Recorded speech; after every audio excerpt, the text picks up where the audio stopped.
a lot, and I'm not intimidated. So I was thinking like this would become something fun to do, kind of like with a little budget, but maybe do a comedy before this, just because comedies you don't need big budgets, just better story. Which I'm finding out, which will as we go through this movie, I'm finding out like I find out, wow, man, this is like I'm happy we did this. Like this is a good one that we that for especially kind of like Halloween, but like dissecting movies and like copying a movie from a movie. And no, like they. That's what's crazy about it. You wanna like, what's up? Yeah, let's dive into it, man. Yeah, I'm down because I think we're at a good spot. Yeah, we're warmed up already. Yeah, exactly. So Scream, man. Welcome to one thing. Sorry. Welcome to Side by Side. There are spoilers.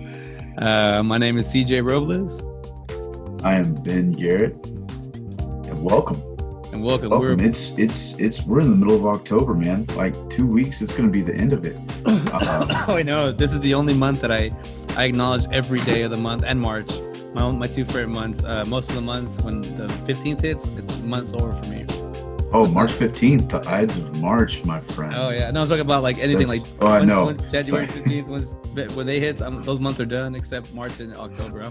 I go full celebration. But we are doing our side by side today with Scream and Scary Movie.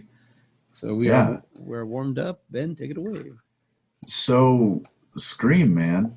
It had been a while since I'd watched this all the way through.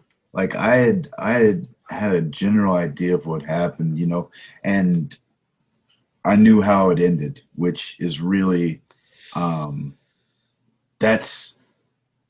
I feel like in a scary movie that really kind of, especially one with a twist, and I'd say this is kind of a twist ending with Scream.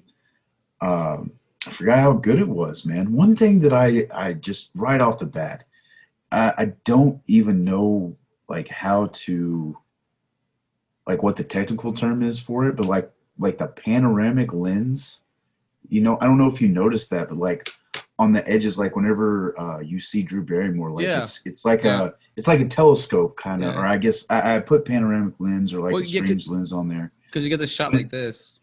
Yeah, and it's like you can kind of see around almost. Like it's really kind of cool.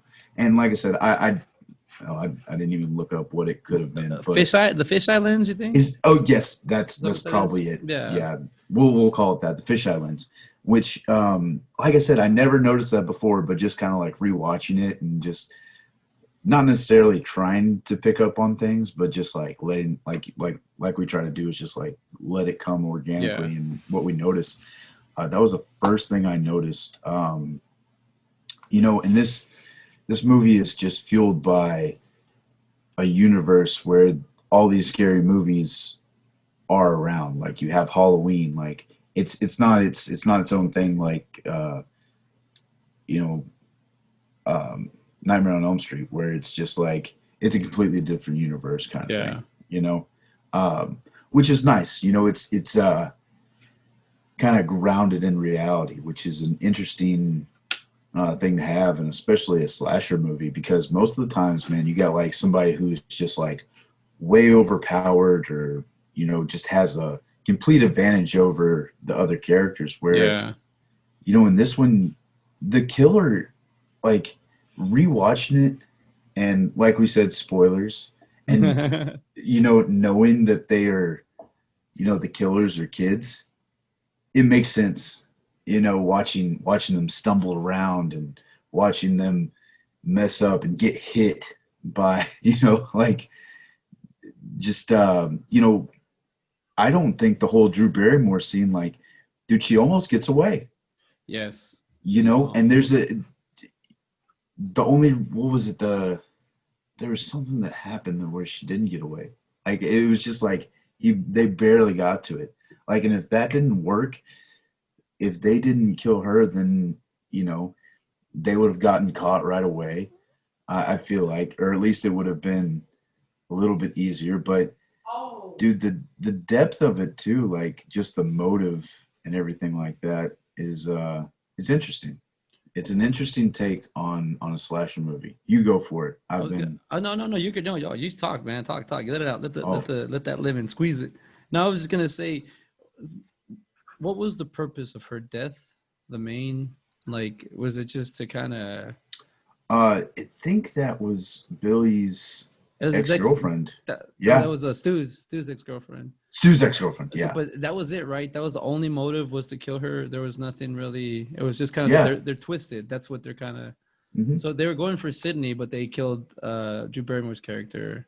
It was almost like a warm-up. Like I think that Okay. since they had, like we said, spoilers. Since they had killed Sydney's mom, the year before and framed her, they just had to kind of lay low. Like They're like I said, making. this is pure speculation, but like they have to kind of build up to Sydney. They You know, also, I think I just kind of got it where they have to make the Springwood slat. I'm sorry, it's this is a Woodsboro. Woodsboro. Yeah, I got Nightmare on Elm Street. I knew I was gonna do that. The Springwood, yeah. Then Woodsboro, the Woodboro slasher, because even Dewey says, he says you got to knock off a couple more, Gail, to be the serial killer. So they're Yeah. trying to make a serial killer, I believe, and that's my good little theory I just thought of right now. That's what I got. Scream.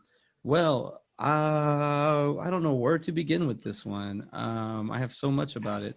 I remember exactly where I was when I saw this. Um, it makes me want to say that I wish this was the first time I would have watched this movie was right now doing side by side, because I walked in, I watched it with my side by side hat on, and it's totally different now. Knowing now knowing that there are two killers, I never watched that movie with two killers in mind, and I didn't even think about it at the end. I just okay, they're killers, they're best friends. Okay, I didn't even think about it till till I really sat down and I was like, wait a minute, there's two guys in there, and they're two ghosts, they're two ghost faces, or two ghost faces, and I'm gonna call them two ghost face killers, but it's but there's two ghost faces there, and then there's I saw some like there was a person that broke it down on YouTube that said who was who killed who, and in the movies like the answers are there, they're all there. You can easily pick up who was who at certain scenes. It's like Wes Craven, the way he directs this, and it's written by, was it Kevin Williamson? Yes. Yes, Kevin Williamson was the writer, and I believe he also did. I know you did Last Summer, right? Or he did Vampire's Diary. He did Scream 2. What did he do? He did a little bit of No, I know Dawson's one. Creek. That's That's funny that's because in where he Scary is. Movie you have a little callback to that. Yeah. Oh, wrong set. Oh, wrong set. Yeah. The Beak, James Van Der Beek. Oh, yeah. So he wrote that one, and but the way Wes Craven, and at the very end it says a Wes Craven film, which I love because Wes Craven is, surprise surprise, one of my favorite directors, if not my favorite director. I can get started on that. Well, let's talk about that. In 2015 I took a screenwriting class at ACC, Austin Community College, and they made the Kathy Welch, my friend. She my teacher, she told me like she told everybody like you have to pick a favorite director or a writer or someone that a producer, that someone that makes movies, like try to pick one. And I was like, man, I really don't know. I know I like Ridley Scott, but it's not like I'm like a huge Ridley Scott fan, and I like Fred Decker, but it's like Shane Black, and I was kind of like, oh, what do I pick? And then I just kind of was like, well, which movies kind of had the biggest influence on me, that kind of still made me think very, or I guess like thinking like just him, the way he makes movies, was Wes Craven. So I chose Wes Craven as like one of my favorite directors, and this was in 2015 in August, so the fall. I would get to class at like sometimes 5:45, 5:30 in the morning, just because avoid traffic and just get there early, and then I'd still kind of write my homework and stuff. Well, this one I just happened to finish, but I went back in class anyways early. I got there like at 6 to kind of look over my work, and as I'm sitting down there, people start coming in little by little, and then one of my friends, Hunter, he comes in. He goes, "Hey man, did you hear about Wes Craven?" I go, "Well, what do you mean?" He goes, "Yeah, he passed away this morning. I think it was like August 15th." And I go, let me make sure. But yeah, I go, no, he passed away. He goes, yeah, he died. And I was like, dude, I just wrote like I spent a whole week writing about him, and he died of brain cancer. And I was like, what? Yeah, August 30th. Sorry. Yeah. So he was born August 2nd. He died on August 30th. But I was like, man, that's crazy. That one of my favorite little. I guess it was just I got to talk about it. It was pretty cool. But I was like, wow, like, what are the odds? Yeah. But when I I was just looking up that. Yeah, because Scream. Oh, I guess I was okay. 2011. I thought Scream 4 was later than that. I thought it came out like 2014, 2015, but it was 2011. Wow. I cannot get these 2010s, and until now I I cannot. They're know. hard for me to get. I'm like, oh, I don't have anything linked like this one, which I'm gonna kind of bring full circle for me for what I've been going through right now. But Scream, I went to go watch that with my buddy Chapo Fernando Fernandez and his brother Jesse and his girlfriend. We went to go watch it, and we also went to go watch Halloween H2O with them. But I remember we went to watch Scream together, and we did the two seats like that on the side. So Jesse and his girlfriend in the front, and then Chapo and I were in the back. And then we watched Scream the whole time, and then we were was it like sixth grade or yeah, sixth grade. And when we left, we were like, hey, that was a pretty cool movie. Like, whoa, that was it left us with a like, whoa, that was a different kind of movie. And when I think about back at that point, what my horror movie background was, it was pretty deep. Like I had kind of started off watching horror movies. So for me to watch this one and then not think it was like a slasher horror movie, I was like, wow, like I didn't see that coming.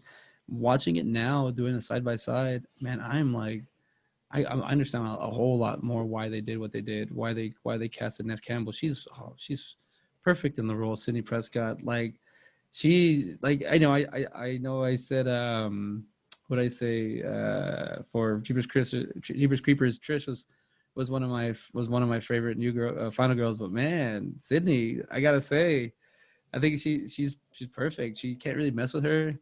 She'll kick your ass. She's smart. She's clever. The one thing about the Scream that I remember hearing about or like people talking about on like when they do video breakdowns or whatnot or reviews or critics, but it literally is a horror movie making like mocking or horror movies like like in scene like per scene or like I like at the very end where Billy Loomis is looking for Sydney and she's in the closet. They show the scene of the Halloween where they're in the closet looking for Michael Myers looking and he doesn't find him and he gets stabbed and then he gets stabbed. I'm like, oh yeah, I forgot all the cliches are right. They're right in front of your face, but you Hmm. can't really you're not getting that. You're not getting that like I think that's what makes Scary Movie work so well because Yeah. they're making fun of it's like multiplicity. When you make a copy of a copy, it doesn't come out so sharp. But like Scream is kind of making it like in the horror genre, and you see where Wes Craven has gone in his filmmaking. Like he's already like the epsilon of Mount Everest here. He's already gone. He's already up there, and it really shows like where the shots are. A lot of the shots he uses to tell the story. Like I love the scene before Sydney gets the phone call from, I guess Stu, because Billy's in jail. Well, there's a scene Hmm. where it's Rose McGowan, David Arquette, and Neve Campbell. So it'd be Dewey. I didn't know Rose. I'm sorry, I didn't know Rose McGowan's character. Her name is. That bothers me. What her Ooh, name? I should know it. Tatum, right? Tatum. Yeah, Tatum. There you go. So it's Tatum, Dewey, and Sydney, and they're just pulling into like the police station, and it's like, it's just a long shot of this Jeep pulling up. Nice pause. They get out, and you get to see. I mean, every scene. This is like this. The kills are kind of settled. They come out of like kind of no come kind of out of nowhere, but there's really Yeah. not a whole lot of kills. It's the Hmm. story is just very intense, and like even that scene where you see you. I like the way you even get to see like the Dewey is still like a little kid, where the chief is smoking the cigarettes again, and he's eating the ice cream. Hmm. He's getting stimulated by smoking cigarettes, and the chief is, and he's getting it by the ice cream. So to me, it's kind of like, whoa, okay, I see what they did there. Like I would have never caught on that before, but now I'm with my side by side helmet on. I was like, hey, wait a minute, why is he? That's the kind of the reverse. Yeah, man. No, it's what's crazy about Scream, like you said, dude, like I don't know whether it's just like I've seen it before, but the jump scares, I wasn't like jumping out of my seat, Like it was but I feel like if I was watching it for the first time, it would get me because they were so out of place. for a slasher movie. I mean, you get attacked in the bathroom in the middle of the day, Dude, you know, stuff like that. That's what I thought was kind of interesting, um, yeah, about some of the jump out and kind of scare you moments in the slasher movie. Um, yeah, they're but broad daylight. Yeah, yeah, exactly. Broad daylight. You know, they're already in the house, kind of thing. You know, stuff like that. Whereas, like I said, you know, that stuff. What and what's crazy too is like Billy and Stu are talking like, oh, you just we did a lot of research. You know, we watched a lot of movies, but then it seems like they didn't take good enough notes. Like they just like like you said, they're they were kids. they're kids, yeah, man. Like it's like they have their own take on it Yeah, too. You know, it's like, all right, so you can't do this, so we'll attack them in broad daylight or something like that, something along those lines. Honestly, I haven't even looked at my notes. I see what you got. Um, One of the yeah, one things that got me was that you until you have to watch it the first time, but once you watch it the second time, I didn't even pay attention to like you get Stu and Billy, they get a lot of screen time. The killers mhm. are right in front of your face the whole movie is what they're trying to show you. That's what he's like trying to tell you, and I'm like, oh, because I don't know, it's just I didn't when Billy gets And killed. What's up? oh, sorry. Well, and even then, like you said, when you know, they throw that at you with Billy being like a red herring. You know, like, oh, okay, he has a phone, and oh no, it's going to be Billy. Like, and that's almost kind of like a cliche in itself. Yeah, Like, oh, the killer's right there, and then you, it's almost like the movie's trying to convince you that he's not, and then he comes back around. exactly. That's a good point. You know, yeah. That's a good way to Um, see it. Yeah, you're right. The movie itself is trying to say don't look at here, but here's the answer right there. mhm. Uh, There's two um, of them. That's what yeah, it is. You know, that's how it's able to. work out Mhm. the illusionist. I think. I mean the way I like the homage that Wes Craven gives himself to Freddy Krueger, where he plays The janitor. the janitor, and then the Fonz, man, the Fonzarelli. Oh, dude, man, I Dude, that. forgot he was in that. Oh, you did, yeah. Like Yeah, like I was like, oh shit, I forgot. Uh, Henry Henry, Winkler was in this. Henry. Yeah, dude. He even does the Fonz, like he even checks his like right before he gets killed, Hmm. he checks his hair, like, oh, you stole the Fonz. I did meet Fonz last year or Henry Winkler at the Wizard World here in Austin. Hmm. He was so nice. He was very pleasant. He was I got like 15 minutes with him. I was like, well, I was like, this is cool. No one's here, and everyone that saw him, like, he had a long line, and the line went through. So I was hanging out. He has like I guess not a, I guess I call it the handler or you know the handler, the person that kind of does all his arrangements for him. There's this older Hmm. dude named Bobby, and it's like a New Yorker guy, and I liked him. Like I go, Henry Winkler probably gets a bunch of attention. This guy probably doesn't talk to a lot of people. Let me talk to him. So I talked to him, and one thing he was just like just bashing celebrities and just like, oh, I know that one. Who do you want to talk about? I know that person. Oh, yeah, I don't like him, and I don't like. Oh, I like him. He's really good. I was like, I thought Bobby was pretty cool. I took a photo with him too. I go, hey, let me take a selfie with you. He goes, okay. So I took a selfie with him. But when I met Henry Winkler, he goes, hey, how's it going? Oh, actually, I was working at Vince Young Steakhouse, WY, the night before, and he went in there to go eat, and there was a lady that saw. She was like, she couldn't have been like in her 40s. She had to be maybe late 30s. She saw Henry Winkler and she wanted to autograph a photo with him so bad. She like stood by his like his table, like waiting for an opportunity, and he wasn't acknowledging. They weren't acknowledging her, and she was just standing there. And we're like, they're like, I don't know, some time had passed, and then finally they're like, yes, dear, and it's like, can we get a photo? And he's like, sure. So you know, it's kind of like he's that kind of he's cool like that, but he was kind of just there. I was like, oh, so when I went up to him, I said, don't worry, I'm not gonna bother you. I'll see you tomorrow. I'm gonna take a photo with you at Wizard World. And he goes, what's your name? I go, CJ, and he goes, all right, CJ, I remember you. And sure enough, when I went by the next day, he's like, hey, it's CJ. I was like, oh crap, you remembered me. But when we were talking, he goes, he's not a very. I mean, I'm not a tall guy, but I'm a lot taller than him. And but he goes, I go, hey Henry Winkler. I go, hey Mr. Winkler, just wanna say it's a cool thing to meet you. Like it's a big deal for me. Like I just don't know what to say. I get all the starstruck. Ugh. But he put his hand on like my shoulders, and he goes, "Come on, just let it. What do you want to talk about, man? Let's go. We'll talk." And I go, "Well, I am an actor, and I just finished my improv classes. So I'm like, I've been working on my skill." And he goes, "Oh, tell me. Oh, I love that's beautiful. Tell me about it. What do you love most about acting? Tell me what you really what really drives you? What do you like? I go, I guess portraying another person and just kind of being able to kind of act it out and thinking of an idea. And he goes, oh, that's why you do it. Exactly. So I was like, yeah, I got I got to hang out with Henry Winkler for a little bit, and he gave me some cool advice. So when I saw him in the movie, I was like, oh, Henry. I was like, oh wait, he died. It's like right away. I was like, oh yeah, they stabbed him. It makes way more sense to me now that why they killed him and why they just killed the principal just because he was just happened to be the principal. And then the way I'm pretty sure you went through this like I did. When you go to school, like after hours, it does have an eerie feel to it. It doesn't like a school like I'm pro school. Definitely a pro school guy, but you know nowadays I don't know what's going on with the epidemic, so I'm not gonna say go to school. But when I was growing up, you know, school was like I don't know, it was like kind of like just kind of thing to go to. But I remember like the halls, the teachers' lounges, and all that. It was felt kind of weird going into. And this movie and Scream, they really like captured that. Like right before Henry Winkler, you know, gets murdered, he walks through the halls and you kind of see it and you're like, oh, school, like, oh, like I was like, oh, what's crazy, like they captured that and they were able to get that feeling. And then but you know, they killed him so they can hang him at the football field so everyone can find him, and everybody leaves the house, and then you know, they're left there. They don't actually explain that, you just kind of pick up on that. And then you know, the Jamie Kennedy character, Randy, like that would be us, the video guy, the you know, you got the rules.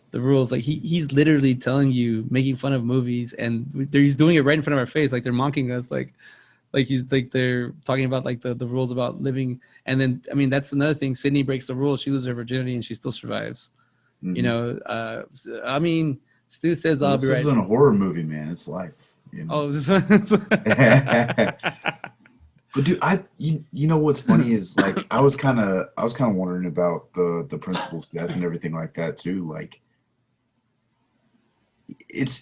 I thought he did a really good job of like whenever he was with Sydney, he was very caring, like very gentle with her. But whenever the other two are in there, he just like he snaps like, and so you see that different side of him. So you can imagine, you know, Billy is probably, you know, since his mom left and everything like that, he probably goes and sees him quite a bit, you know. That's why he kills him. And Stu's kind of a, you know, a dickhead.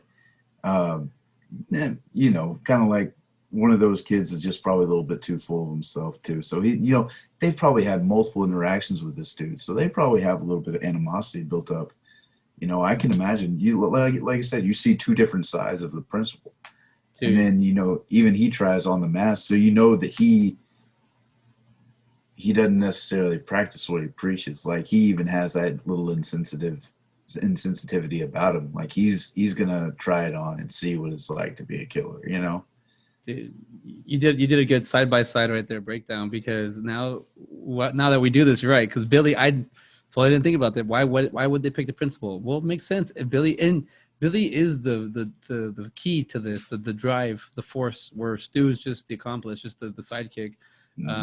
Billy's definitely the more messed up one. He's the one with the real big issues. Where if you look at Stu, I didn't even think about this. His parents aren't home. He's by himself. He has a big house. You do see when Stu is chasing with Billy gets stabbed. So Stu's the ghost. He gets around his house real easy. So you know he's like always home. it's like so it's kind of like he's kind of an abandoned kid. So I'm starting to think about it like in the side by side way. Like, these kids are messed up. These kids are alone, you know, unattended minors, if anything.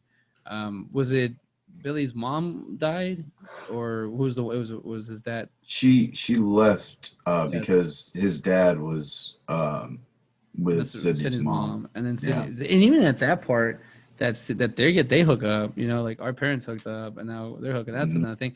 And I got this with the dialogue this go around, because Taryn, Rose McGowan's character, she kind of not has the dialogue, but has the voice of like, she's kind of gossipy in a way. But even when they're talking, she can get like, Sydney gets real with her, and I didn't even think about Sydney being like traumatized about her mom's death, and maybe that's why she doesn't want to have sex. I mean, that's why she doesn't want. Oh yeah, dude, like because they slowly bring it up too. It's like a slow burn on why these because I mean, he even says like Billy even says like whenever we first started, you know, it was like rated R, you know, on the way to NC-17. So you know they were doing something, man. Yeah.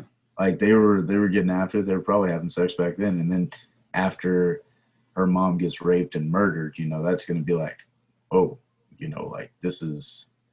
I think I feel like it would be like she don't want to be vulnerable, you know, she don't Yeah. want to, and I could see why.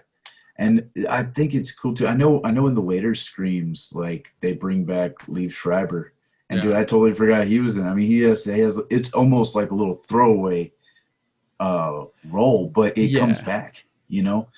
And so I thought that was kind of cool too. I mean, honestly, like a pretty star-studded cast. They weren't back then, but like I know. Oh hell, Billy. We recently we watched Summer Riverdale. Man, he's Oh in yeah, that. he's in He's there. like Skeet he's Ulrich. Skeet Ulrich. Yes, thank Yeah. you. And then Matthew Lillard, dude, like Scooby Doo. He's also in the show called The Good Girls right now. Yeah, dude, we watched that one too. That's Yeah. another one I was going to bring up, and Yeah, he's in it. he plays that really good. And you know, Kenya was in here watching it with me, or she was in here while I was watching it, and I tried to get her to look at. She was just you know, kind of playing on her phone. She wasn't really paying much mind, but I kind of wanted to get a look at those two, you know, whenever they were younger, Oh just to yeah. kind of get an idea, you know, like they've been around for a while. I mean, that was what 20 years ago. Yeah, 20 years ago. And this More than that. Oh, I think like 25. Yeah, next year oh because it yeah, was yeah. 96, right? Yeah, yeah. Um, I was thinking sorry, so Scary Movie's 2000. Sorry. yeah, and even that's Yeah, 20 still years 20 old, years. dude. But yeah, dude, like it's you know, a lot of these people had a pretty decent career. I mean, it wasn't like a Brad Pitt, you know, or Tom Cruise kind of career, but I mean, They they've had respectable roles. they have a Brat Pack feel to them for sure, Yeah, or like they have like the Breakfast Club feel. These characters, I mean, sorry, these younger versions, they all went somewhere though, man. Like, I yeah. mean, they lead the movie with I'm sorry, with Drew Barrymore. Like, they start off with her. That already Hmm. tells you where this was already settling a spike, like right. I think she was like in her mid 20s or 26 or something like that. So, you know, for Drew Barrymore to come on this, like already, that's already, and she dies. Like, I think Yeah. she was supposed to play the Sydney role, and then she turned it down, and she still wanted to be Well, part of it, so they gave her that part, Casey. and I think too, like whenever they had the trailer for the movie and everything, from what I kind of like I said, I didn't do a whole lot of research, but what I kind of picked up on was like they portrayed it like Drew Barrymore was going to be the lead. You know, That's true. That's and true. it would make sense, dude, because she was the biggest star out of the bunch. I mean, she'd been in E.T., what Firestarter. Yeah. I mean, there had to been she wasn't in Charlie's Angels yet. No, but she already had been a lot of Yeah, stuff she was already kind up of there, she was up there. Yeah, and even Nev Campbell, I think she only had Party of Five under her belt. yeah. But man, dude, I saw her in real life 2 years ago. She still looks the same. She's beautiful, but the way they like, I'm starting to really understand what a final girl is, and Hmm. how you really why you just it's not really a look. It's more of like the way they are and the way they handle things. And I'm finding out we're finding out some kind of like theory or some psychology and these characters because they can be based off real people or you know it's still fiction, but I mean there's still some kind of human thought there that connects us to it. So like just the way that Neve Campbell just kind of it's weird. She's not a like a victim. I never gather that from her in this movie. Like I never she's not like she's not like weak at all. And I just see her like just she knows the and it's also she knows movies.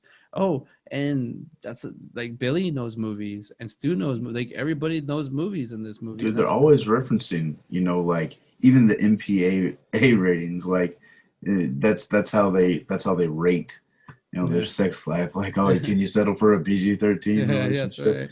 You It's know, true. um, one thing I thought was kind of interesting, man, is like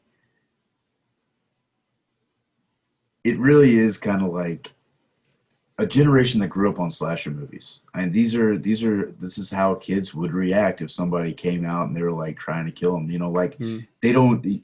The phone is kind of like whenever the phone rings, like it's not like you the audience member knows like, oh no, you know, yeah. that's probably going to be the killer on the other line. But Sydney, she doesn't know.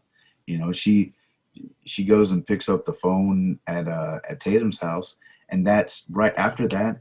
That's when phone calls start becoming a little bit more frightening for her. Yeah. You know, it wasn't until that point because there wasn't a trail. I mean, you had Drew Barrymore, and like I said, that's how you know. Like that's almost the setup of like, you know what's going on. Yeah. You know, just a little bit more than them.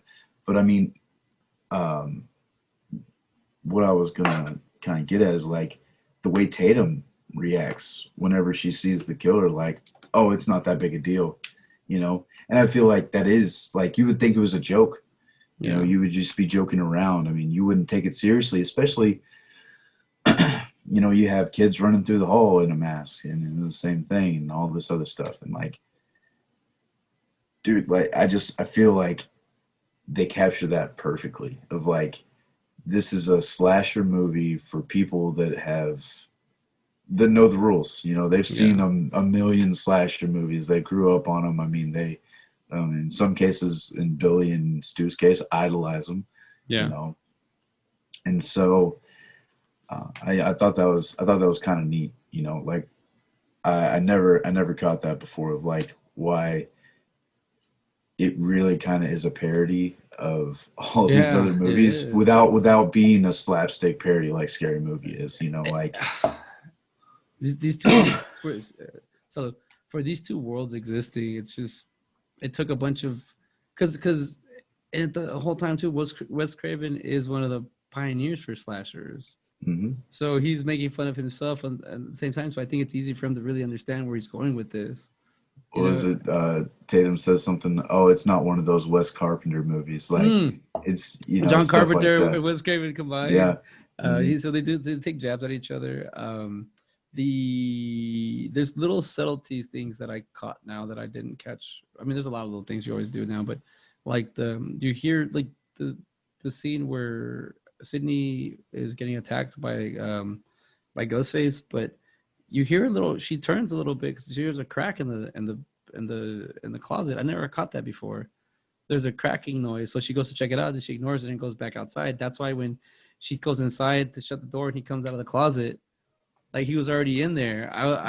They kind of give you a little like he's in here, like there's a little noise, and then when he's when Ghostface is chasing her in the house after she kills Billy, you can hear like Matthew Lillard's voice very very subtle.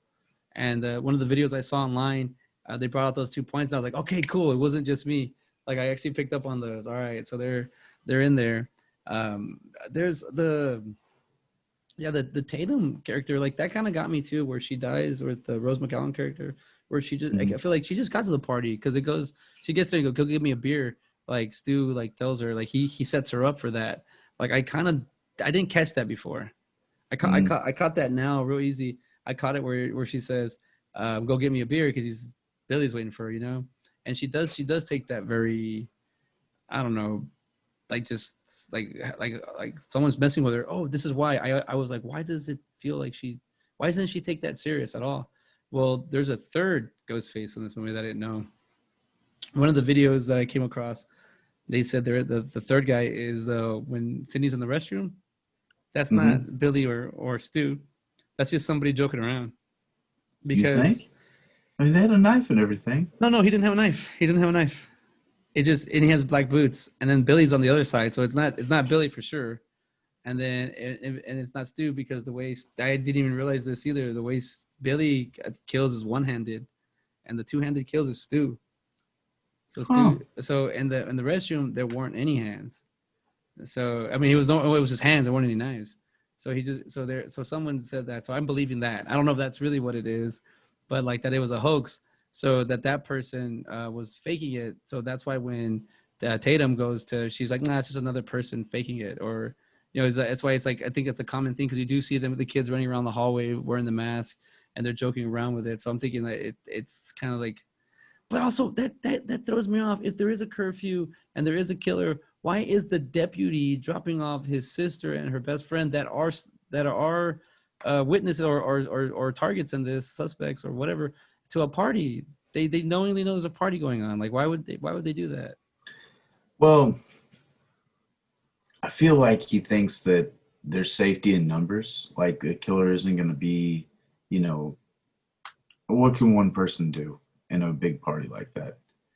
You know, it's not until everybody leaves that you really have any kind of goes. Well, I guess with Tatum, but that's kind of like in the garage and everything like that. Yeah, And another thing, you know, it's almost like his sister getting killed doesn't even phase him.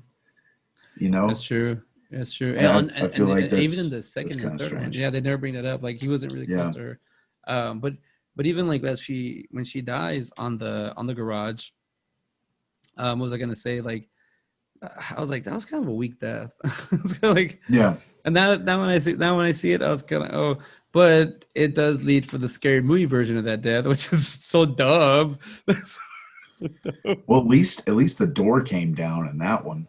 You know, that's more realistic than it They give just you staying up. You know. well, they give you a reason why it goes down. Well, yeah, but still, I mean, listen, Rose McGowan is a. I feel like she's a very fit girl, but I feel like she's sturdy too. She Yeah, could yeah. bring down a Well, garage door if needed to. I thought it was gonna Um, break because they show you kind of, but then they have to kind of keep her there so Sydney sees her dead. yeah, It is. There is a little. You're right. There is a little disconnection there. You don't get that brother. And out of all the movies that we have seen with brothers, sister, sibling, this is one that they really don't. That they do have a hate for each other because they do talk down to each other a lot. They do yeah. always talk bad about each other. Um, And it was really that sets up the Doofy character in Scary Movie, man. Like, oh god, I love that. Let's see here. There's another fact I found out was that they were gonna put the address, but they for editing purposes they got it out when Sydney's putting in the address of the computer when she's getting attacked. That the Mhm. address is 34 Elm Street, so she lives in the Wes Craven in the Freddy Krueger world, but they took it out. Also, in Scream 2, there's a scene at a party where they I forgot about. I haven't seen Scream 2 in a minute, but there's a part. Oh, it's the college one. Sorry, so the college scene. There's a part. I didn't even know this that Matthew Lillard and Neve Campbell were dating. So when they're Mhm. filming Scream 2, since I guess Matthew Lillard was still cool with them, they put him in there as an extra. But he comes out very like for a split second, and he's wearing like his hair is like blonde, and it's like they blurred him out a little bit. But they're like this the zombie stew is in the Scream 2, so I thought that was pretty cool. Um, dude, I think Scream hand in hand is not just like made by one of my favorite filmmakers or directors. It's just writers. It's just it is until I sat down and decided to like really get deep into this movie that it is it's good because it's mocking everything right in front of my face, and I couldn't pick it up until I like started just looking at it and being like, oh, even the motive that Stu, I mean that Randy gives Billy and Stu, the Millennium, it's Mhm. like he's calling like Y2K is the reason why, or like it's like he's really like they know their existence of these movies, they use them, and I like that they're all VHSs too. That's like my favorite part, like just seeing a bunch of VHSs just sitting on the coffee table and just ready to play. That was cool. Mhm.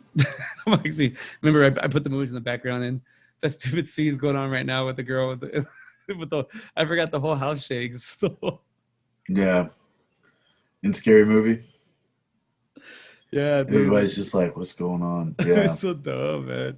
Like it's it's just like it seems like Scream is in the horror world as a like third generation like old money, and then that I'm trying to say like it's nothing new. It's just but it's like it's brought up proper where scary movies like the dumb little brother like Mhm. of the horror of the same branch, It's which the is like Doofy the of. doofy, yeah, of horror, yeah, exactly. I hope that man, if they didn't mean to do this, they did it.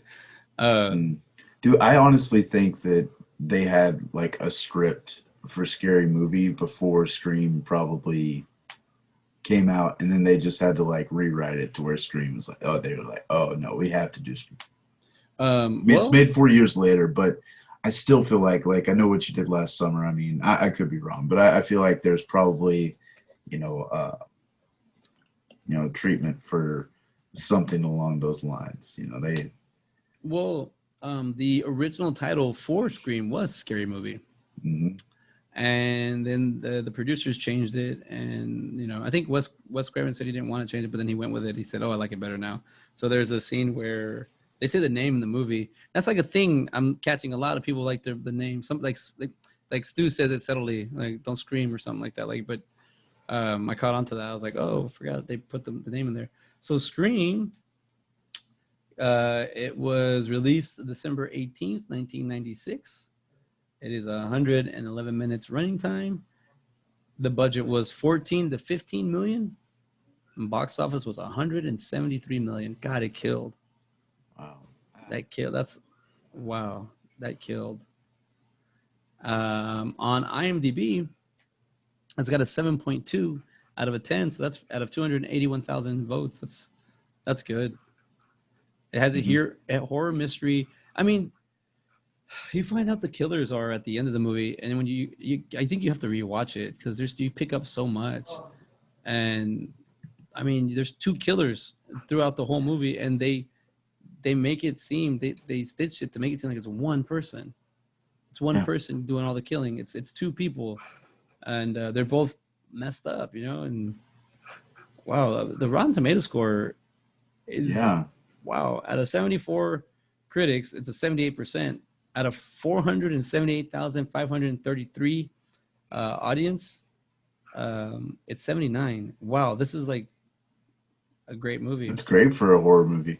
And I really look at that Drew Barrymore right on, like she's in both of those. Yeah, she's on the cover of this like this. Like, I mean, come on, it's Drew Barrymore, David Arquette, and then Courtney Cox, Friends. David Arquette's part of the Arquette family. He went on to do his own little movies. Neve Campbell, still Neve Campbell, Skeet Ulrich. It looks like you have Johnny Depp on there too. Yeah, I mean, and I think that's what they were going for. Yeah, Drew Barrymore is on the cover. Like if she's the one at least not the final girl, one of the main girls, but she's the first one to go. I mean, and you don't even have like you don't have Matthew Lillard or anything like that. Like all the other. No Randy, not the slapstick guys, not the goofballs. I mean, Matthew Lillard, he was in what do you call it? Was it Salt Lake Punks? And what does he do? He did quite a few Hackers, things. Right? God, I love Hackers. I watch. That is my sci-fi. That is my '90s movie. There's movies that scream '90s, and that's one of them. And I love Hackers. Jonathan Miller.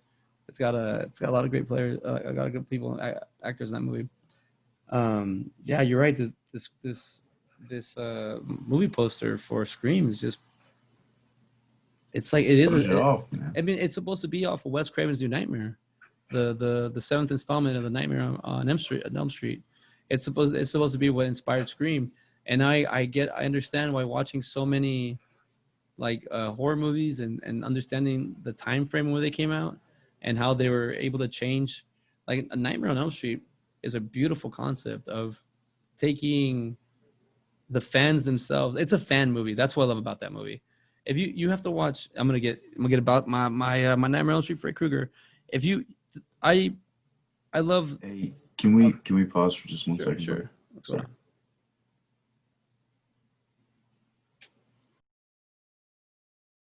Finding more and more stuff since I guess we're started. I'll just let everyone know that there was a little break. We started filming on Sunday, and then we had to have an interruption happen. So now we're back on Wednesday. So we're just gonna kind of fill in what where we left off and see if we can. See if we don't confuse anybody too much, but we're back. Especially ourselves. Yeah, yeah, especially me. I'm lost already. Oh no. No, I started noticing a lot more things on YouTube that were Scream related because I guess I was looking it up, and yeah, the Billy Loomis character is really messed up. He's considered one of the top killers of the series.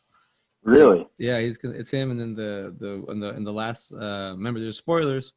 In the last one, the girl Jill, the Scream 4, I believe, she's the number one killer. Well, this guy, according to his YouTube channel I was watching. But yeah, that the way they think about the persona of like a psychopath or the movie, like intention, creativity, kill count, all this stuff, and yeah, I'm starting to see a little bit more about the movie as other people are talking about it, and I'm starting to see a little bit more through them. So I really do think that the fact that this movie is it's a satire kind of horror movies, but it's so done so well that you're not laughing at it. You're like enjoying it. You're going with it. This is one of those laughing with you, not at you moments. Yeah, So and it's funny that you say that, man. Yeah, like it's a subtle satire. Like yes, it's not trying so hard, which Scary Movie does. just a little time out real quick. Your audio changed. It did. Does it sound better or worse? It sounds echoey now. Now you sound like your Bluetooth not working or something. See, and it sounds better through you. Let's see here. Yeah, it sounds like you're in a restroom. Hey, maybe I am. All right. I think I'm gonna just pause this real How's quick. that sound? I think this is why I'm back into like just enjoying movies, enjoying stuff to do because man, hanging out with like older people than hanging out with people my I don't really like people my age. Like I think I've mentioned that before. But like hanging out with older people and hanging out with people that they want to talk politics or some bullshit about getting older. I'm like, man, shut the fuck up, man. Like I like getting I'm seeing more and more YouTube channels pop up about movies because I think we'd rather live in that reality and be corrected on those terms instead of other bullshit. And it's just like, man, like you're falling into like the stereotypes of things. Like I wasn't even talking about. I was telling my aunt, you know, they're boomers, and I forget they're right at that cusp of like Gen X and boomers. So they're like really young boomers, but older Gen Xers. So that's like, and they're in between. And I think I'm 84, so I think I'm an in betweener. So we kind of get each other. If you get like, sorry, if you want to get like that technical, but you know, I was saying stuff. What I say? Oh, I was joking around about. I was doing some of my stand up on them, and I was joking around about divorce, and I said, and because divorce is like real big on my mom's side of the family, they're all divorced, and they're all like seven of them. They're like seven of them, and five of them are divorced. But I was talking about child support. I said one of my friends pays $1,300 a month, and I was like, that's ridiculous, man. I go, if anything, like we should raise our children. Men should raise the children because they come from us, and a woman is the factory that makes it. You know, it's not the woman. It's not the woman's fault if she's a tortilla factory. It's not the woman's fault if the dough she given is bad. She just makes it. You know, so if she should have her freedom and she should be paying child support for us because it's our kid. Like it's ours. So that's why you can't have guys having all these kids because then they're gonna have to take care of them all day. They're gonna lose all their, you know. So I started saying that, and then she started saying Flinging around bad dough. yeah, and then she started saying stuff like, she's not like she's very open or very cool about things, but then right there she tried to say something like she tried to cut me down like what she say? She said something like I go yeah, you know why? She goes well, oh no, because I said the line I said, you know, we had a child, and I started laughing like I didn't do anything. That's how that kind of got into the joke. And then my aunt goes, yeah, your uncle hates it when guys say that because I know. He goes, oh, why? He goes, that's why I said I didn't do anything. Like we don't do shit, but it's my sperm. So, you know, in the event of a divorce, I get my sperm back. So that was my thing. So they did that. That was a good way to come back so, around on that. Yeah, you know, as I said, and I got up, and they didn't like that. So she said, oh, that we had a child. Well, then later on the conversation, like this is how fucked up I am, dude. You gotta understand. I really don't care about shit. So I gotta watch out. This is my aunt that I love. This is my mom's sister that raised me, you know. But I'm cool with her because I'm like, if you're gonna throw a jab or you're gonna be dumb, I'm gonna hit you, and that's the way it is. And she said, talking, we were traveling because my uncle just retired like 4 months ago, and they had planned to do all this traveling, and then COVID hit, so they're just like, fuck, we could this road trip. So what happened was, my aunt goes, oh yeah, so we retired, and when she said that, my little fucking flag went up, and oh, you retired? Like y'all retired, or my uncle retired? Because you haven't worked in fucking like 15 years. Like, so as I said, I go, oh, so we're retired when the main income stops. That's a weird, huh? And I'm like, come on, you haven't worked, you haven't had a job in 15 years, dude. Like, don't even act. And she was like, oh, you son of a bitch. Like, got me. But I'm also still think I'm a little kid, so I just like, nah, I'm an adult. I just choose to be a big kid. I don't want to. I don't want to talk about the shit y'all want to talk about, man. Like they wanted to, they took us out. I drove down to San Marcos today because they live in Arizona right now, and they're trying to move back to Texas.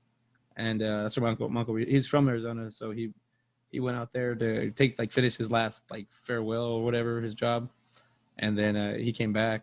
he said they want to come back to Texas, so they're looking into San Marcos, they're looking into New Braunfels and Bernie and all that. It's expensive, by the way. It's ridiculous. I grew up like, I mean, I've been in Austin since I was 19, so like going over here and seeing those little towns be like marked up like that is ridiculous, man.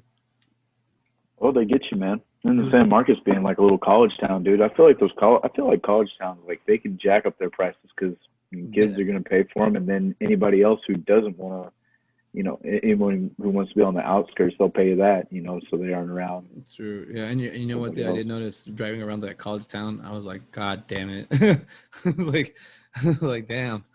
I really like the university. I forgot. And then it was random. I was driving. My brother pulls up next to me on the highway. And he calls me, and I was like, "What the hell?" He goes, "Oh, I guess I'm just gonna stop at your house." I'm like, all right, sure, whatever, come over. And then he came over, hung out, we had dinner. But I was telling him, I go, dude, I remember when I was walking on the campus. I mean, we were walking at the square today, and he goes, "Did he bring you back?" I go, "Yeah." He goes, to the sorority sleds. Like, yeah. Oh, it's just like, like, yeah, like it's like you don't think about it, but it's time that has passed. Like it's, 15 years ago I was at Texas State, and and I was still, I didn't even finish college. So I was 33. So it's funny how like just always being in school kind of always kept me, I don't know, just kind of in the loop of things. And now that we're doing this, like it's keeping me in the loop of more of the cinema world. And now that I have you here real quick, before we get back into the conversation of the movie, so I figured out what this is, what Side by Side is. So I told you I need to clear it up with you because I was kind of confusing you a bit, and I know I was confusing myself. So I started a website called mymanicmovies.com, and that's my video store idea. Side by Side is a show that lives in the video store. That's where I kind of got confused because I was like, how do I do this for Ben and I? Because you and me both started this, so it's a 50-50 decision thing here. So whatever we do, it's got, and I'm like, well, My Manic Movies is my thing. So when I started breaking it down, like business wise, like in the business plan, I was like, oh, because they are two separate things. And that's what I was trying to tell you, that Side by Side, I want to keep it like this because this is the thing we're known for going like that, like going forward. Like they'll be like our deli, that story about the deli. This is it. And then My Manic Movie is the video store, and that's where I wanted us to be kind of like the video guys, the Clerks guys. So we're the Side by Side guys, and this is where we're learning our knowledge and getting a lot. Like people are actually, the more we do this, the more episodes we get, the more people will give us like credibility, because like, well, they've seen that, they talked about this, and then that'll be where we'll start wedging ourselves in the vast variety of sea of people.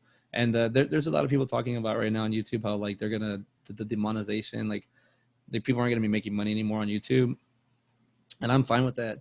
I'm hoping to just market us and get, like I've been saying, like get attention from this, so we can take it to the shop, and at the shop that's when they buy the Side by Side T-shirts, and like I want to make little stuffed animals. I've been looking how much it costs, like little, like I want us to kind of look like the Blockbuster outfit, but not that, because I don't want to get. But those are awesome colors, by the way, the yellow and the blue. Who's gonna sue us, bro? Oh, Blockbuster's got. That's true. so I want to. That's true. That is so true. I want to do that because with those two characters, I want to animate them like the Jay and Silent Bob. They have their version, and I want those guys to go on adventures just as video guys in movies, and how they would handle things, And then that's why that'll be an animated portion. So I am an animator, but I haven't been practicing animation. I've been practicing illustration, and I've been practicing more writing, because that's when I'm getting older. My hands, I have carpal tunnel in my broken hand. So it's like writing, and I'm ambidextrous, but I can only do so like what I want with my left. Is more like I trained myself to color with my left, longer strokes, and to be more accurate with my right, more detail. So, but longer now strokes with your left. hey, but also when you shake people's hands, I don't have to clean my hand. I can just shake their hand because my left hand is my long stroke. So I don't feel so rude. I don't feel so crude. No, but I had a friend in college that always scratching his nuts, man. I didn't shaking people's hands. I was like, dude, I'll never shake your hand again. to this day, whenever I do randomly run into him, I don't shake his hand, and he knows it. And he'll see me, and then he'll scratch his nuts. Like, hey, I'm like, nah, dude, I was like, what's up? I'll give you a hug, but I want to shake your hand. You can write that on my back. I don't give a shit. But dude, I just noticed that, so that's when I decided to go southpaw and switch the stroke at the young age at 21. back at Texas State. Look at this. All the stories always come back. Always come back. Comes back around. So come back. Sorry. Yeah, come back. No, so what I was saying is, Yeah. like Ranchero, the story we're talking about, how we talking about it last time. Like, we make that, and then it lives in My Manic Movie, but it lives there as a video breakdown. So you'll have the movie, and then it'll show us as like the cast, and then it'll be able to click on us, and it'll tell our background, who we are, even though you know who we are because of the show, but we're still gonna make it that's its own thing. And then you click down and saw where there was a production made, kind of like an IMDb page, but like it's our version of IMDb page, just to give people more filler. And it's, since it is us, they're getting it straight from the source. And then that way, what do you call it?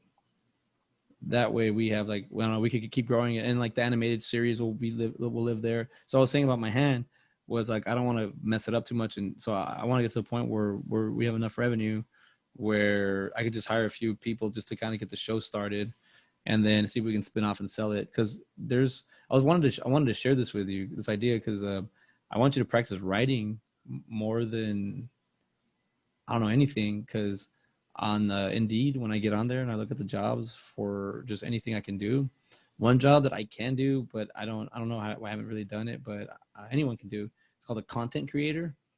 Mm-hmm. And you have to create shit for people.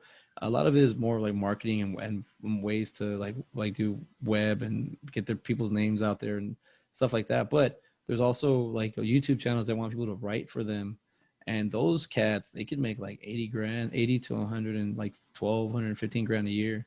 So that's the jobs I'm trying to get us. So we're like, but this will make us creditable, like, you know, because we're watching it and then we're applying it. We're doing it, and then we're going. So then once, after so long you do this, you build up a credibility, and you have this case or this book, and then that's what the knowledge is at, and the experience of going through this. Because I'm being honest with you, man, I'm getting burnt out with podcasting, but I'm like, no wonder people keep going, because there's a certain point where no one's gonna be treading like you know. So if you stop, it ends. And I'm not tired of doing it. I'm tired of just like, not even the podcast. I'm tired of just like my routine of like, I'm talking, I want to go do something. Like, I know I want to come back and talk about it. And that's where I feel like I'm tired of that point where it's like the movies. Now we're just talking about movies, but I'm like, but that's a good thing. That's where it spins off, and that's where we do other things. So that's where I'm like, I mean, it's just my crazy brain talking to me, but I'm like, I'm going to use that crazy abilities to like figure out other ways to problem solve, because that's what I really feel. And but yeah, I wanted to lay that out to you and tell you that's what I want to do, like kind of just keep doing the side by side as we're doing it, because I mean, they're pretty, as I'm editing Harold Ramis, like the first few, like Eddie Murphy, and they're kind of long, like 2.5 hours and stuff, but they start getting shorter. So I didn't even know that. I think Ace Ventura was 144. Really? Yeah, they start getting shorter, like so about 90 minutes, like hour and a half. And I like that, because that's I think that's I mean, we're doing, I think we're just figuring it out, doing it our own, and as we're going. But the more and more we start exploring these movies, the more and more we start getting into them.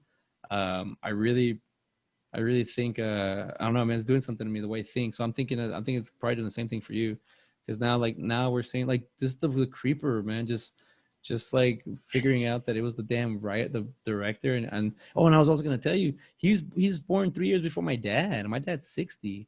So that means that when he did the Jeepers Creepers, he was like in his 50s, or like in his 40s. Sorry, like in his 40s when he did the movie, the first one and the second one. So like he was like in his mid 40s going into his 50s. So he probably felt like he was old, you know. So that's why he was a creeper, and that's why he was able to show the white hair and stuff like that. So I like kind of like we kind of stumbled upon that. We didn't already. I mean, some people talked about it, and you can't see it, but we kind of just figured it out on our own. And I like doing that, because I was also thinking about a video game we can do, like a video game where it's like because we're basically like the detectives, like side by side. We're like, if we're to make this into a movie, like our abilities are, one of our abilities would be to like be able to break things down with detail and look at. We'd be Randy from Stream. Yes, we would. Yeah. We'd be Randy. So we'd be able to do that. I've been wanting to do one where it's an autistic kid who is finding like a serial killer, but it's like a monster kind of thing. I've been but the kid has autism. So he's Yeah. and the way he finds it is through a video game, but it's like a troll, like a real life troll, and he's on the internet, and he finds the kid finds that it's a troll. It hits him and like his uncle or his older brother or something, like that's a cop or something. I don't know, some kind of detective or something, or junior detective or whatever, and they try to find they find this troll, and because he's autistic, he knows the patterns of the way the troll leaves, because it leaves, I don't know, just ideas that I have like that. But I'm saying, like, if we can do content creating, you can like make some money just by just doing this, like talking about an idea. So the video game would be kind of like where it shows us like just, hey man, hey dude, you like movies? I like movies, and it's like Bill and Ted, like, you know, that's why I said Bill and Ted, Beavis and Butthead, like I'd be Butthead, you'd be Beavis, because or No, I could be Butthead. I want to be Butthead. Okay, I'll be Beavis. Okay, I can do it. Fire, fire, fire, fire, fire. So that way I am Cornholio.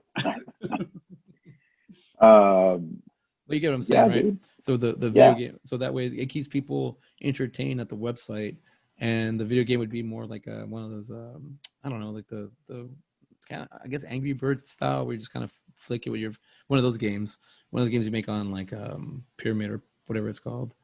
But something like that, that's kind of where I want to go with it. I want to start kind of make it a little bit more interactive. But maybe we can intertwine some like movie trivia in there too. Yeah, like we could like, I also would like our own episodes, since I think we're already gonna hit I think this is number 9, or something like that, like 8 or 9. But since we're already getting up there, I want to like once we get like double digits, because once we do 25, I want to do like a 25 and like, oh, hey, we hit 25 mark, and the 50, hey, we did 50, and I want to know like if I want trivia on our part, so I want to put a little on the website, a little part where they can go to take an exam or take a test, and it's about us, like what episodes they watch, and see if they can like how many times does CJ mispronounce Jon Favreau's name, you know, like, and it's like stuff like that. So, and if they get it right, we'll give them a prize, or I don't know, figure it out. But that way they can have something there.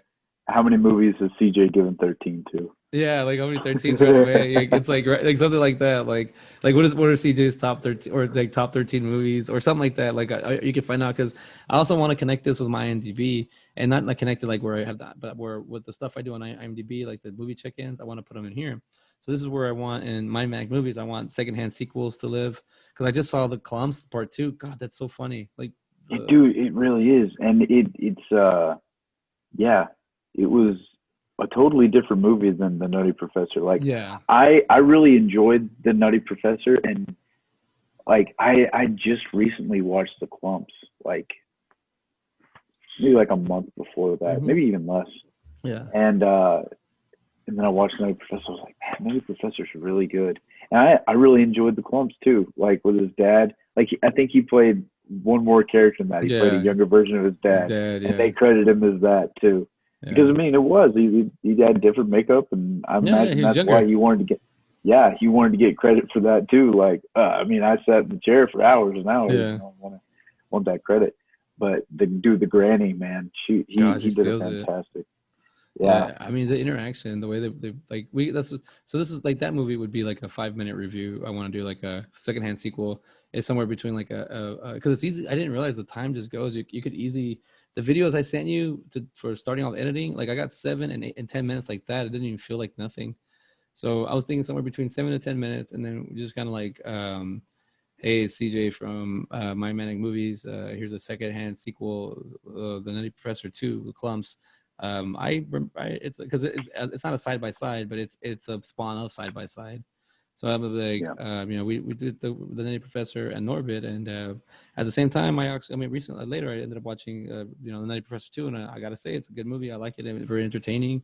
If you really did like Nutty Professor, I totally think watching Nutty Professor 2, it's a little bit more on the darker comedy side. So I'll do something like that.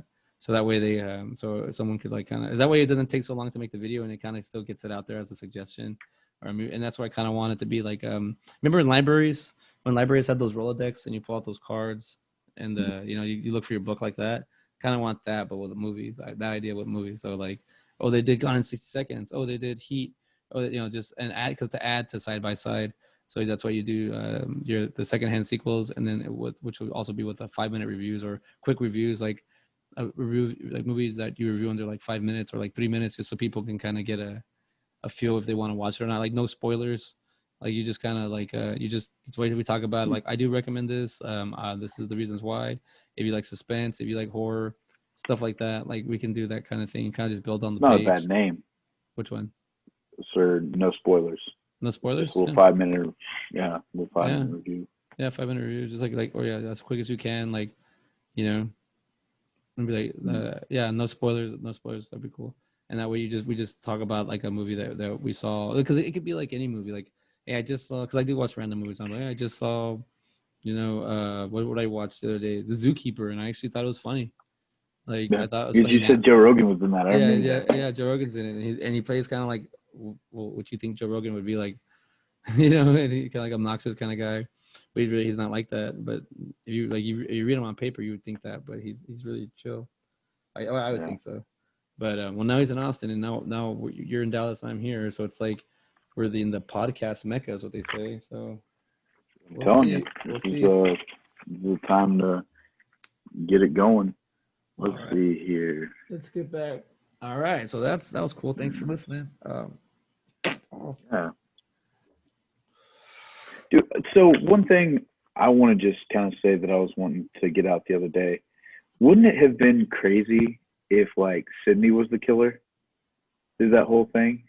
In Scream? In Scream, yeah. Like, and she just kind of almost like blacks out, and she doesn't realize that she's the murderer. And it's like her and Billy or something like that, and then you know they have like a Bonnie and Clyde kind of thing going. You were talking about Scream 4 earlier, right? Yeah. And it had oh God, what's her name? Roberts? Yeah, Emma Roberts. And it was, I think she was the killer in that one, right? Mm-hmm. It was the same kind of. Was it Rory Culkin or? Yeah, I think it's Rory, one of the Culkins. Yeah, they were kind of, but she's the main villain because she ends up killing him anyways. I forgot that movie's kind of gory. When I was watching the review, they showed some of the death scenes. I was like, oh yeah, I forgot. They kind of got me with it. I was like, ugh, like it's for a Scream. It stepped it up on the gore level. I mean that would be a cool take if Sydney was actually the murderer. There's that one movie that's the take on it. Because I think it was like the bathroom scene. She was like, oh, you know, what if it was Sydney and she's just delusional and da da da da. Like, you know, because I mean, like I said, they were just like going through different scenarios, and that's what they were doing through the whole movie. Is like, okay, who's the killer, and like this is why, you know. And you see that with Randy and Billy and Stu in the video store. Like, what's the motive? You know, like it's like a constantly trying to figure out who done it. Throughout the movie, you know, and I think that's very interesting, man, because it keeps you thinking. It's like, oh, you know, it's just taking you this way and that way, and I enjoyed that part of it too, and I thought it was really, really kind of interesting how he did that, you know, and I don't even think he meant to. Yeah, I think it was more or less of the fact of like, okay, we got to get this in here. Like, I imagine that was just the writer, you know. Right now, like, oh, you know, this is, but it really does. It keeps you on your toes, man. Like I said, you have Billy as a red herring at the beginning, but he's actually the killer. Him and another one, and that's another thing too. Like, you almost feel like he's kind of supernatural at the beginning because like everything just happens so fast. Like you have. You know, the boyfriend tied up, like the opening scene with Drew Barrymore, you know, the boyfriend's tied up, and then it's just like, you know, you throw something at him, like, oh, nothing, he just keeps on going, you know, all this other stuff. Like he almost doesn't seem like a real person. And also, why didn't they have any bruises or anything? They were getting beat the hell up. Oh yeah, I don't know. They take a beating. You're right, and that's what they do in Scary Movie. The falling is ridiculous, but because Scream they do fall a lot. Yeah. And I mean, but I gotta say, when I was younger and even when I got older, when something like that happens and you do kind of fall. Like it is kind of a thing in real life. Like you do fall when people start. Like I don't know how to explain it. Like it looks funny in a movie. You're like, why would you fall? But in real life, I mean, it would just be jogging. Like I remember it was a crazy jog. I was, I thought the jog was crazy, but I was at the condo and they had these big rocks, like these big boulder things. So I thought it'd be cool, like kind of do like American Ninja and just kind of boulder on them. Well, like the third or fourth one, there's like 7 of them, but the third or fourth one, it was very misleading because it looked like it was a long, thick rock, but really, like the bottom, like half of it had been carved, but the top part just kind of fell over. So it was just like half a rock. So when I stepped, I on my way, it was like a triangle, and on my way, I was like, well, I don't know, it was weird. Like time slowed down for me a little bit, and I was like, well, I don't really want to roll my ankle, so I went with it. And I remember just like sliding and scratching up my palms and my side, and then being like, how the hell did that just happen? Like there's rocks and now I'm on my back. Like how did that? And just to say like I was getting my adrenaline running pumped and I was gonna run and that happens. And then in real life when that you're running you fall. So just it's I don't know. It's kind of weird. There's like a truth to it, but it looks silly in movies. There's a real big truth to that. One thing I like the line that Billy says at the end when because he is just as equivalent as a movie guy as Randy, but in horror, And I feel like Randy's like the overall guy, and that Billy is because like I mean, now that I'm actually thinking about, there are 2 murderers. I never thought about that. Like first viewings, there are 2 murders. That's why a lot of this stuff is able to fall to go to work well. But Billy says a line when he says, horror movies don't create serial killers or murderers. They make murderers more creative. Like, and that's a lot of truth that feels behind that saying because a murderer is going to do it either way. Mm-hmm. The movie's just giving them a different idea, a different angle to hit, a different way to do it. But yeah, this movie's deep, man. I like that. And also just the fact that Stu was just kind of like a party guy, crazy dude. He was just kind of psycho and more into Billy. And I think that's what they picked up on in Scary Movie. They picked on that, like at the end, they pick on that like homoerotic bro thing. Yeah, well, and even in the movie, man, like I said, I like having the subtitles on. And there was one, it was like whenever he was like getting stabbed or something, he's like, "Come on, babe." And he says like that, but I mean that's interchangeable. I mean, but it almost like whenever I saw that, I was like, "Oh, Scary Movie," Like I was like, they may have had the subtitles on and saw this stuff and just like went with it, man. But yeah, no, you're absolutely right. Like Scream, man, it's so good. It really is. Like it's a good scary movie. Like it's a good slasher movie. I mean, they got it has like a good cast, man. The cast really sells that movie. Even like that poster on Rotten Tomatoes, it's got the Drew Barrymore, David Arquette, and we talked about it earlier.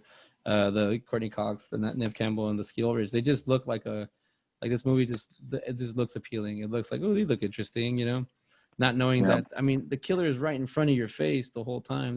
They said that was kind of like a thing that kind of put down the killer for.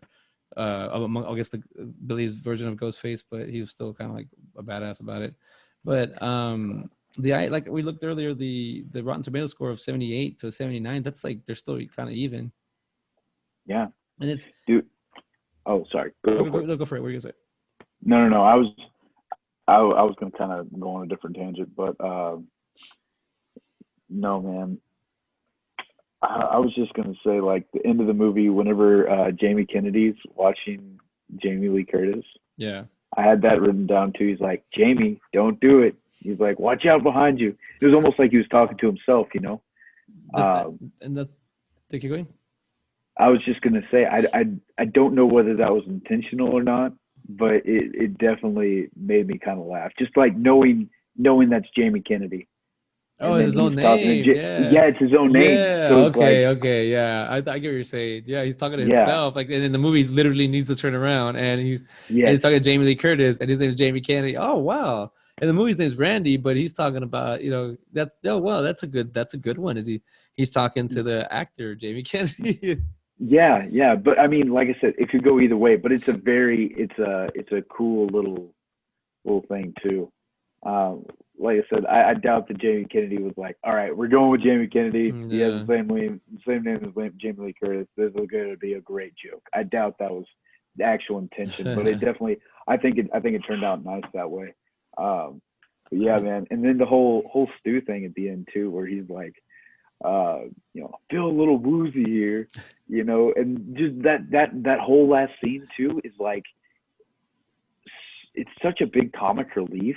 Yeah. That, you know, and not even meaning to be, I feel like, you know, because he's just like, oh, my parents are gonna kill me. Yeah, dude. You know, he's worried about what his parents are thinking. That's a totally, you know, teenage kid thing to do. Like, you're sitting there dying, and you're worried about your parents.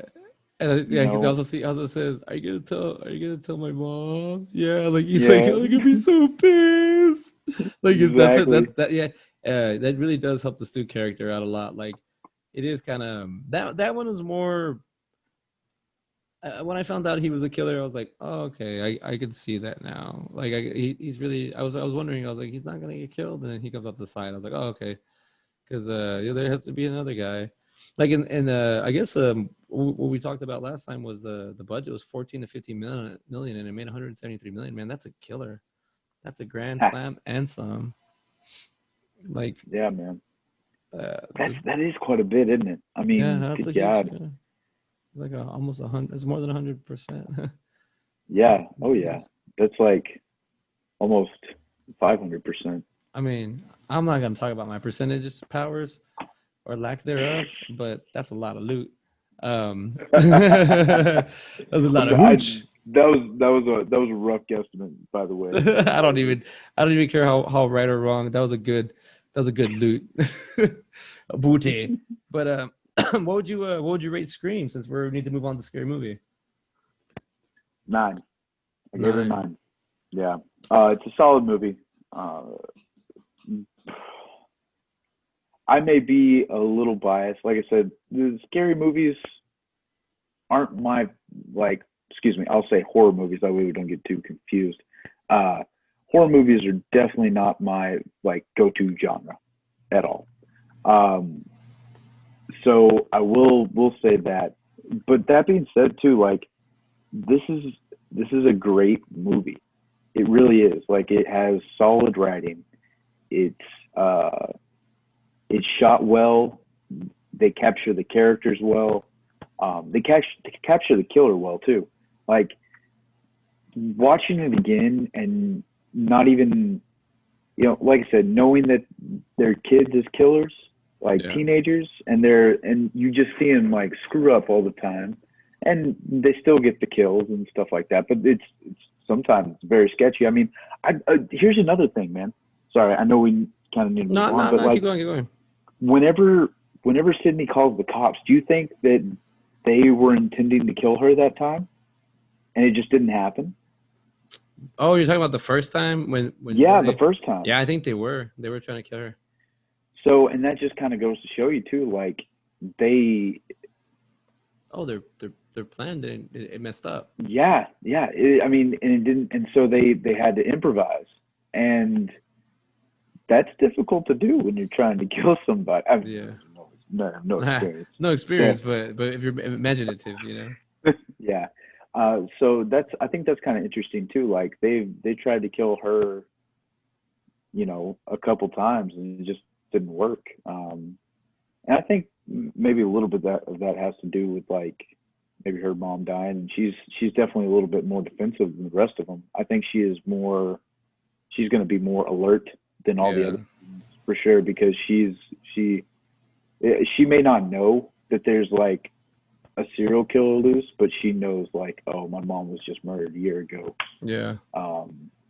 Even though the killer is locked up, I mean, you're still going to be on alert after something like that, I feel like. But all in all, like I said, 9 out of 13. I would even say this is a must watch movie. But like I said, I'm 9, a hard 9, possible 10 on this one. So that's where I'm at. Where are you at? I'm exactly there with you. Exactly there. If it doesn't fall in my 11, 12, or 13, just cut that off. That's the cream. and then we're gonna go from a 0, or actually, like I say, 1 through 10, and this is a really like 9.9. It's a perfect movie in the sense of how it's made. I really love Wes Craven's work. He really shows it off here. I understand what they say about A Nightmare. I mean, Wes Craven's New Nightmare, and how Scream, how Wes Craven's New Nightmare gave it like life, or gave it a new angle, because he learned through Wes Craven's New Nightmare how to play around with the whole world of cinema, how to turn it upside down, how to make it meta world and physical and all that great stuff. And then he did it again with Scream, but he did it like I said the last time, like laughing at you, not really just like, look what I'm doing, kind of like in the sense where the Creeper was, it's funny how like he's a collector and all that stuff. Kind of like Wes's wave, like, look, check it out, I made a horror movie in 1984 called, I mean, he's made The Hills Have Eyes, I think like in 78 or 79.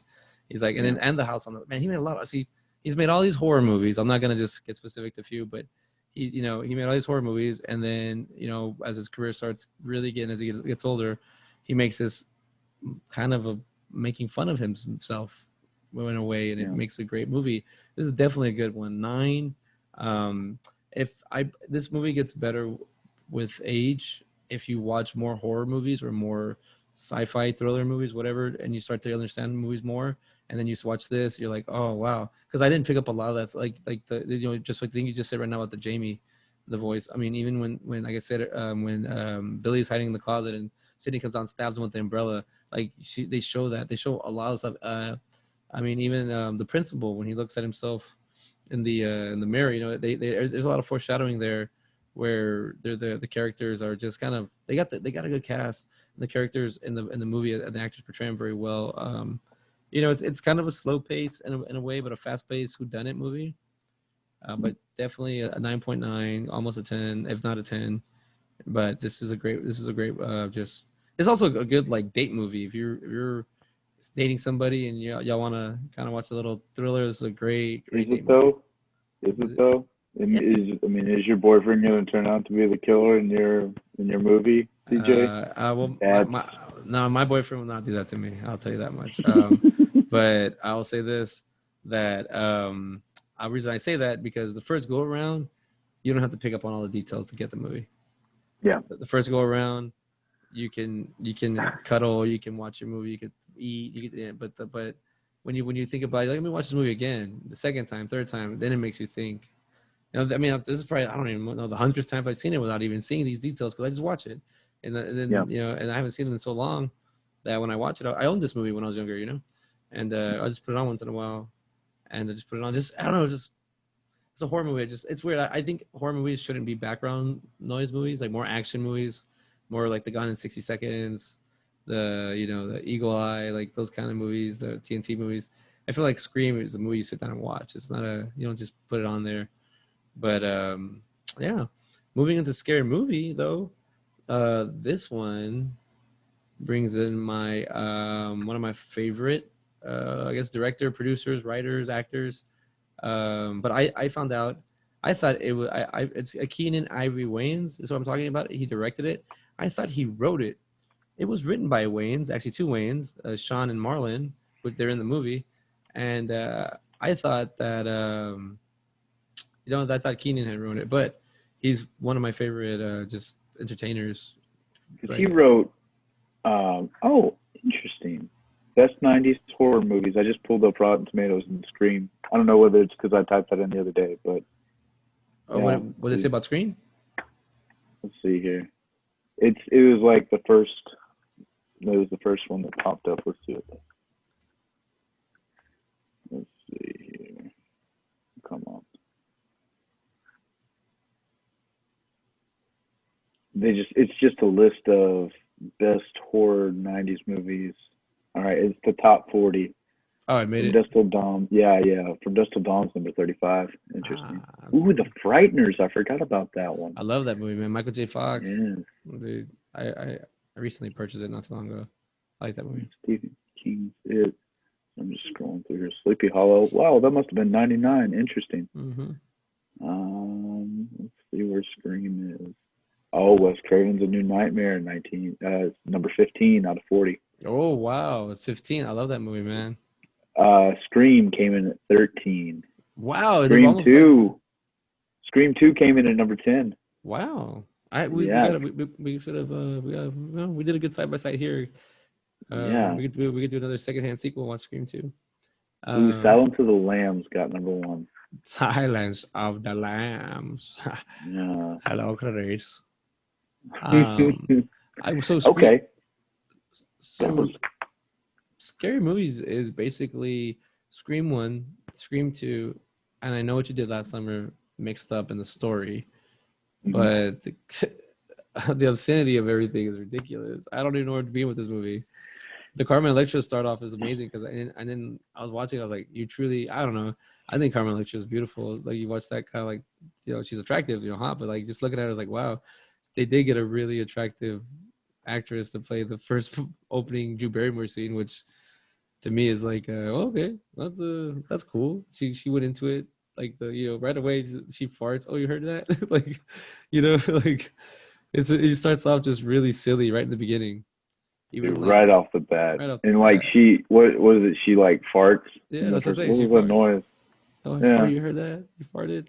Like she was able to play that, and what's his name? The whole just the beginning sequence is just so ridiculous. Even when they brought out the title card, it looks exactly like Scream's title card. Yeah. And they're like you're like, okay, I'm getting a real good parody. This movie is man, it's not only raunchy, it's silly, but it's a stoner movie. It's lovable. It's funny as hell. It takes a lot of the references from the 90s and throws them in there, though. What you doing? What's that? Hey, yo, Duke, pick up the phone. So did whenever they showed Carmen Electra's like, oh, I got your boyfriend out here, and it was like Prince. Did she date Prince? I don't know. So I don't know. It's a quick little Google search. Yeah. Let's find out. But I don't know. Give me 1 second, man. My AirPods are giving me a little trouble again. Here. Pause. Enhance. Enhance.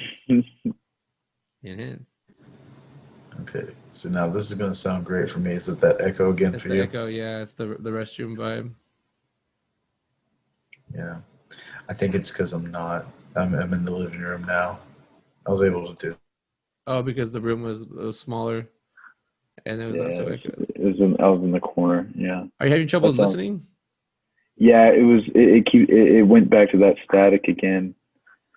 But it's good now. We're good. All right, cool. Yeah, I don't know. I don't see anything here about Carmen Electra and Prince dating, but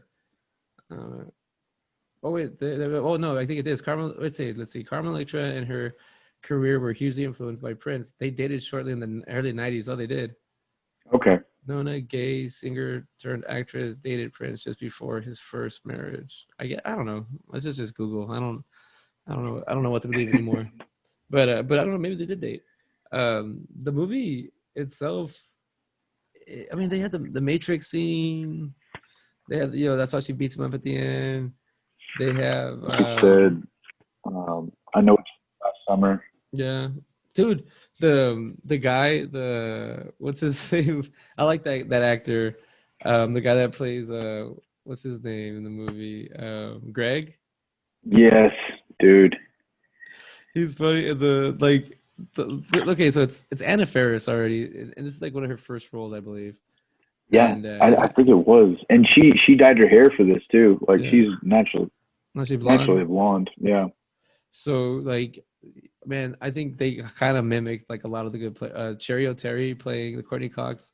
Dude, she was fantastic. Yeah, and what was it when I love the sheriff too, man. He is fantastic.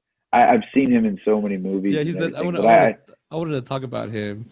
I do want to give him a shout out. Where does his Oh, here you go. Cherry O'Terry's name is Gale Hellstorm. Yeah, and he's like Miss Thunderstorm. Like he totally botches it, but man, he's like, oh, I feel like out of all these people, he would be the best straight man. I bet you he was just like the best. Dude, Kurt Fuller is the name of the sheriff. He I remember he was in he plays villains when I think he was in a movie called Calendar Girl, and he plays like a quiet like a henchman. Like I think it was him, and like in the early '90s, it had Brendan. What's his name? Brendan Fraser. Not Brendan Fraser. What's his name? The guy from 90210. Yeah. Jason Presley or something like that.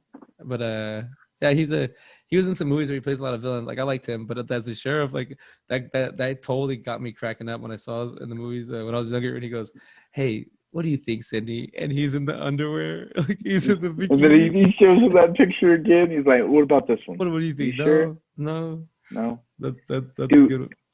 And then whenever like the first time you see him, whenever he's in there with the principal, he's like, "Oh, you know, Cindy's mom." With the one with the yeah, He says, you know. Yeah, they don't. and that's what they were saying in Scream too. But you didn't know that at the time, which I thought was kind of funny, you know. Right over my head. Yeah, I was wondering why they did it so excessively in the movies. It's a great movie. Yeah, and then later on you find out, you're like, oh, okay, like her mom got around and stuff like that. Dude, and crazy enough, okay, so you mentioned Greg, and I think last time we talked, I said that Skeet Ulrich was in Riverdale. Yeah. Well, so was Craig. Craig was in that show too. He played was like Betty's dad or something like that. And I won't spoil anything for you there, but what's it's his name? Lucien? It's Lochlyn. Lachlan. Munro. Dude, I like him. He's funny. Yeah, Monroe. Yeah, that's my guess. Lachlan Monroe. He was in what's the stupid as Dead Man on Campus? Cliff. Oh man, like that chick. Her name's Carl. Yeah. Like, he was that. He was also Jason versus Freddy. Plays the sheriff in that one. Yeah, he's that scene where would you having a little penis is like being in a wheelchair? Would you? It's like having a disability. Dude. Would you make fun of a guy in a wheelchair? And it's also funny because it doesn't even look like it's his body or something, but it just looks like a horrible penis. Like it's just like like they come out and just throw that out there like every so often. Like you don't. I don't know. It's weird for me. You don't like. I don't know. Like they do the gags because even the way Ray gets killed. Yeah, he gets But you know it wasn't Craig, right? Dude, so for some reason, I thought Doofy was played by Justin Theroux, but apparently not. It's a guy named Dave Sheridan. Yeah. He does a good job, man. He does, dude. Like, and that's why I thought it was Justin Theroux for a minute, like, because he just does, like, Justin Theroux can, like, turn his face into somebody you don't even know, man. And, like, because he's been in, what, Charlie's Angels 2. No, I'm just joking. I can't think of all, like, the Justin Theroux movies. Oh, dude, he was, and Zoolander. He was the DJ in Zoolander. Yeah, dude, the breakdown fighter. Yeah. Yeah, and like, just stuff like that. I just think like I said, that's who I thought that was. Like, I was so sure of it, I didn't even look it up. I was like, that's Justin Theroux. Dude, he came out in a movie. I'm trying to figure out where the guy Dave Sheridan, and he's not a bad actor, man. But he came in a movie like right after this one. And it was he was in Sex Drive. Yeah, he's got like, where is it? Rejects. He was in a movie where he plays like a detective. I forgot what it's called, but it wasn't bad. It wasn't a bad movie. Oh, he was in Sex Drive. I don't know, but he was in a movie where he was the main character. I mean, he also says that he's in Cookie Romano. Says he's in Ghost World. Agent Terrence Darnell. Frank McCluskey. That's what it was, right? Yeah, I think that's what it's called. Yeah. He was in that, and I thought this was a pretty decent movie for what it was made for. For what it was worth. Like, I remember seeing this movie a couple of times, and like he does a pretty decent job as an actor. Yeah. Frank McCluskey, CI. Like, he does a really, really. Like, I was like, man, this guy's a pretty good actor. When did this movie come out? 2002. So yeah, 2 years after he did a Scary Movie. I mean, Scary Movie, his first movie role. I don't know. I don't think so. No, he has something from like credited from like the 96. Okay, because I guess it's the only thing that's 94. Rotten Tomatoes. Oh God, I'm not looking up. Oh, he was in Bubble Boy too. He was the love interest for. Yeah. Okay. Dude, but the boner scene, I told you not to mess with me when you're in my room. Yes, Oh, dude, that that cracked was me up, dude. every time he has that vacuum. Dude, I laughed. I saw the movie like 4 or 5 times, and I laughed at it all the time. And then it was to my one of my cousins pointed out, like, dude, do you ever see his boner? I was like, what? He has a boner? He's like, yeah. It's like because he's vacuuming. I was like, oh shit, I didn't realize you could. Like, I don't even know if I got that. dude, yeah, you could see like the shadow, and I'm like, dude, these fuckers they throw penises in here like nothing. Like, I don't know. I don't really get humor in that. I'm not one of those guys, but I don't know. It's like there's always like I don't know the Ray thing, the shower thing, the Dewey thing. There's I mean even the guy in the the Kurt Fuller character, the sheriff, like there's always weird little things they do. But man, it's funny. Even the Cherry O'Terry and the cameraman Kenny. This is his name is on IMDb. Cameraman Kenny, paid by Dan Hoffre. I mean Joffrey. Joffre. I'm sorry, I'm just butchering names left and right. That's what I do here at the Side by Side. I take names and I butcher them. I slice them, I dice them. I try to We're figure. gonna call you the Butcher now. The butcher. That's your new The nickname. butcher. Oh, he'll butcher your name. Bob the Butcher. I work in the meat shop, but you're the butcher. I'll butcher you. But even the scene where the Gail, the Jerry O'Terry character, that was a Gail, right? She does she's like, what did you do? Yep. Oh, don't step on the Prada shoes. Gail doesn't like it when I do that. Like, she's trained him to be just the cameraman. Move it, just Dude, step it's something that is her name Gail in this? Or, yeah, Gail Hellstorm. Yeah. Gail Hills. Okay. Yeah, it's like I like whenever Doofy was like, he's like, "Where are you getting your inside information?" The sheriff's asking because she's getting all this information. He's like, "Oh, I don't know. I got my sources." And then Gail Swallows he just says that. Oh man, that cracked me up. Sherry O'Terry, dude. Like she stole. I mean, any scene that she was in, I feel like she stole the scene. Even the booger scene. The booger scene was. Yeah, dude, and a callback to Blair Witch Project. Yeah. I mean, that had come out just like a year before. Yeah, right before, right? Like they threw that in there, like Yeah, and God, I mean, what else? I mean, that's actually a good move. I think they attached it with that Blair Witch, which just recently came out. I like just like you're right. Cherry O'Terry's character, every time she comes in, she has all this energy, like. But like you just said, the Gail Swallows. We used to quote Scary Movie a lot in high school. And that whole hey Dewey, comes on my fingers. What's up? Like it's like the way that actor reacts, like, oh, what the hell is that? My ass. He was like, he has his finger in his ass. And you remember earlier in the movie, whenever Gail she sucks on his finger and stuff like that, and she kind of does like that. So she's just thinking his ass all the time, and she just takes it. Dude, there's see that's the shit they think of. That's kind of funny, because it brings it back. Yeah. That's kind of like stand-up comedy when you're telling a movie story. It's kind of like stand-up because they bring back the joke again, and it like right now you just you see her lick it and you're his finger tastes gross, and then you find out why his finger tastes gross, and then you go back to thinking like, oh god, she's eating like feces or some shit, and she does sexual stuff to him, and it still feels good, so he's doing it, but he's not he's not he doesn't. Well, in spoiler, I mean, okay. Here's the real question, man. Do you think he acts like Doofy whenever he's with her? Like, when do you think that transition happens? Well, she's at the end with him, he's all that ass. So it's kind of so I'm thinking he's Doofy. Maybe he got laid and he just became a man. Yeah. But what is his motive? Did they ever say what his motive is? Why he kills everybody? No. I don't believe so. That almost makes it as good as Scream. Yeah. In that sense, because what's the motive? Did they? Wait. I think at the very end they talk about it, but I didn't pick up on it. When she goes, "What are you waiting for?" and she gets hit by the car. I think she might have. I think it might. I don't know. I gotta go back and watch it, but another time. No, because they were he was like, "Hey," I know they have flashbacks of him saying "Hey, Cindy." Oh yeah. Hey, Cindy.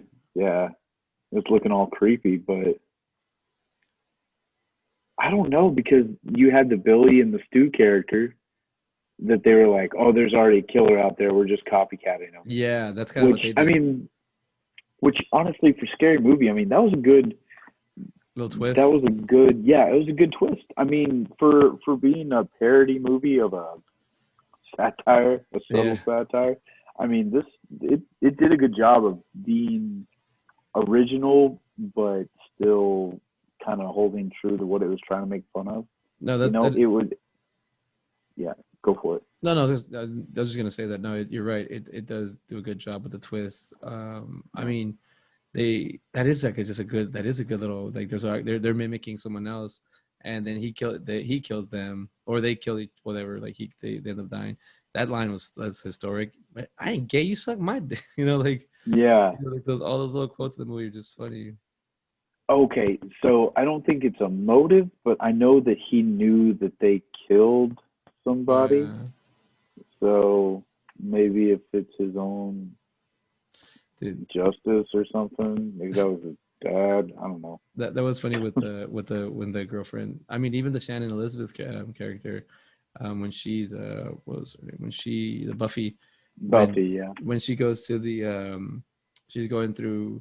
I mean, she has a kind of a power. I don't know if they emphasize it, or I kind of picked up on it this one. She can act, and she's a really good actress. So they do it. They show her acting powers when 3 times. One, when she does the obvious one at the pageant, where she's like, "Oh my god!"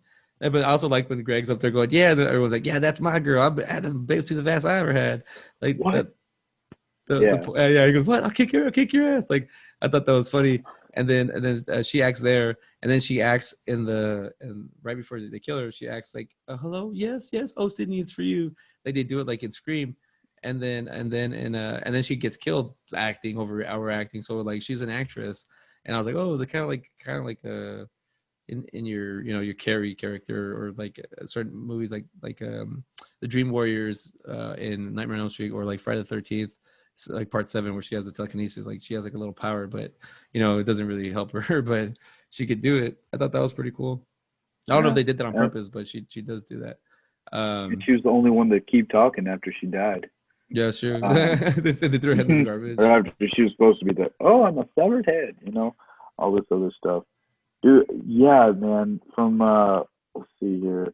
Oh, something that I thought was kind of neat. They were both produced, or Dimension was part of the production on both of them, for Scary Movie and Scream. So I thought that was kind of neat little deal.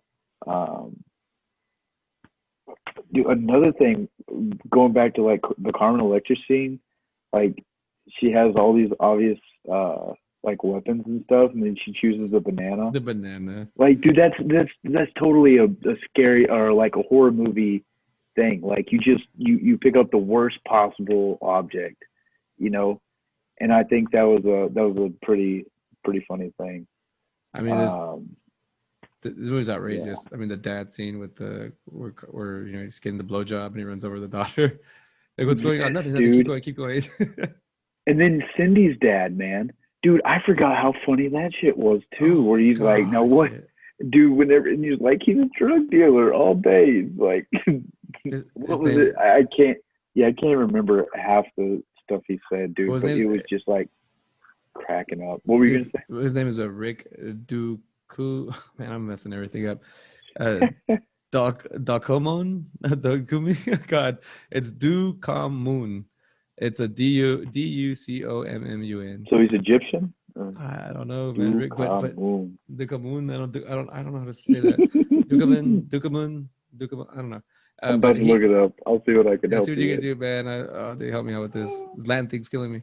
But he's in The Burbs, and he's that Tom Hanks movie. Yeah, he's he's one of the main characters of that movie, and he has like little roles here and there in movies. But man, in this character, I love him as Cindy's dad, because he does the remember baking soda, not. That's what it was. You don't want to build biscuits in their nose, you don't want those muffins coming out. Yeah, muffins. He goes, "Oh, you always laugh at a joke. You since you're a little kid, like your dad's always been a drug dealer." Like that's. But even at the very end, when they find him in the closet, he's like, "Sydney, didn't I tell you that invite me when you're having a party? Well, Dad, you were here. You're just in the closet. He's like, oh yeah. And he goes outside. He already has his hands. He's like, put your hands down. He's like, oh, okay. Like, they put the drugs in there. The kids planted all the drugs in there at the same time. The kids planted all the drugs. Dude, and just like some of the funniest moments are just like little throwaway scenes too for me. Like whenever Buffy's talking about just like you need to be the light of the world and all this other stuff, and this homeless guy's like, can I get $1? He's like, oh no, get away from me. And then Cindy goes over there and gives him a sandwich. I wanted $1, bitch. You know, $1, just like, bitch. but those kind of scenes are hilarious because you that shit happens, man. Yeah. Like you try to be nice to somebody in some other way, and you don't give them exactly what they want, but something you think they need, and then they get pissed off about it. God, you know? there's so many. I mean, Don't Be a Menace in South Central has a lot of those. Oh, a lot of my throwaway God. scenes. Like, that has a I lot. love that. Even Yeah. I want to throw out- Message. Yeah, he's Keenan Williams. I want to throw out a little shout out to some of these actors, like John Abraham's Bobby character. He was in, I think, also. I mean, I know he was in House of Wax, and I also think he was in Meet the Parents. There he goes. I was about to say the other one. Oh, that's his. That's the brother. Yeah, he's the brother. So he does a pretty good Bobby. Like he does Big Jim, Little Jim, Slim Jim. He's like, he's so close. He lives so close. Now, obviously, there's Marlon Wayans as Shorty. He does a stereotypical like stoner guy, like hood black guy. Like he's funny as that. I mean, he created that character. Like, and he put him in the movie. He wrote him in. So a lot of the stuff he says is very like not PC. But guys, like, you know, they find the most ignorant person and put him in front of the camera. Oh, am I on TV? Oh shit, son! Like, you know, like they really get him. Like he really just captures just, I don't know, just was weird, you know, kind of type of stereotype. But I mean, you know, more the whole, his brother Sean, who wrote the character for Ray, which is a gay closeted dude. You know, like, come on. No, he's not. He's oh just, no, yeah, he's not gay. Yeah, he's not gay. He's got his dick sucked. Yeah. He does say that. Yeah. But he kind of with the lovely Regina Hall plays Brenda. Yes. And she like I don't think this was this might have been her first movie too. I don't know. I think she might have been not her first movie, but let's see. But no, she was good in this movie. A big break, if anything. You know, she was in a movie I watched not too long ago. It's called Little, and that was actually really good. I enjoy. She's not in it too terribly long because it's one of those like Freaky Friday situations. Yeah. But, you know, she doesn't go into an opposite body or anything, but I thoroughly enjoyed it, man. Not bad. Yeah, she does a great job. I mean, I love her in the Boondocks. She's funny in that. Oh, come on, IMDb. What happened? They have Dave Sheridan. They have Dave Sheridan on here, and underneath who they are, it says the killer / Doofy. Yeah, it gives it up to you. It gives it away. The killer, right there. Yeah. Also, who else is who else we're living out? It even says here, homeless man Lloyd Berry. Throw a shout out to I Need $1, bitch. They must have. It must have been an order of appearance. Is how they. I also like the fact that they use his name's David L. Lander as the principal from Principal Squiggy, but they made fun of like the character for Henry Winkler, like the Fonz, and they really picked that guy to play the principal. He's only in that one, you know, Sydney, you know, here, but he's known for that character for what, Happy Days, I believe. Yeah. Let's see here. Who else we got? Oh, whenever they have that beauty Principal Squiggy, is that? Let's see, David L. Lander. Yeah, he is, wasn't he? Mm-hmm. He was in Laverne and Shirley. It's Squiggy, yeah. Okay. He was one of those shows. Yeah. Laverne and Shirley. Yeah, oh gosh, what was it? He was in. Well, what I was going to say is that beauty pageant at the very after Buffy wins and he's like singing that song. I was just like, did you hear any of the things that he was saying? He was like doing her from behind and all this other stuff. Yeah. Oh, God, dude. It gets ridiculous. This movie is definitely not for the children. No. It is definitely hard R-rated. I would not. Yeah, I don't know. I'm gonna have to let Maxwell stumble onto this one if he finds it before 13, 14. You know, I'm not saying I want him to see it, but if he catches it, he catches it. But yeah, this one's. I mean, even the Coach Man. Like, come Oh, on, the dude. balls, really? We're not gonna talk Yes. about that. Like, you know, that's ridiculous. Like, I don't know. Mm, That's just funny to me. mm. the like she goes in for like help, and then that ends up happening. Let's see. Yeah. Dude. Oh, yes. Oh, so yeah, man. This whole movie, like I said, the gags and everything, dude, are just it really is like watching Don't Be a Menace, It is. except it's making fun of different movies, and it's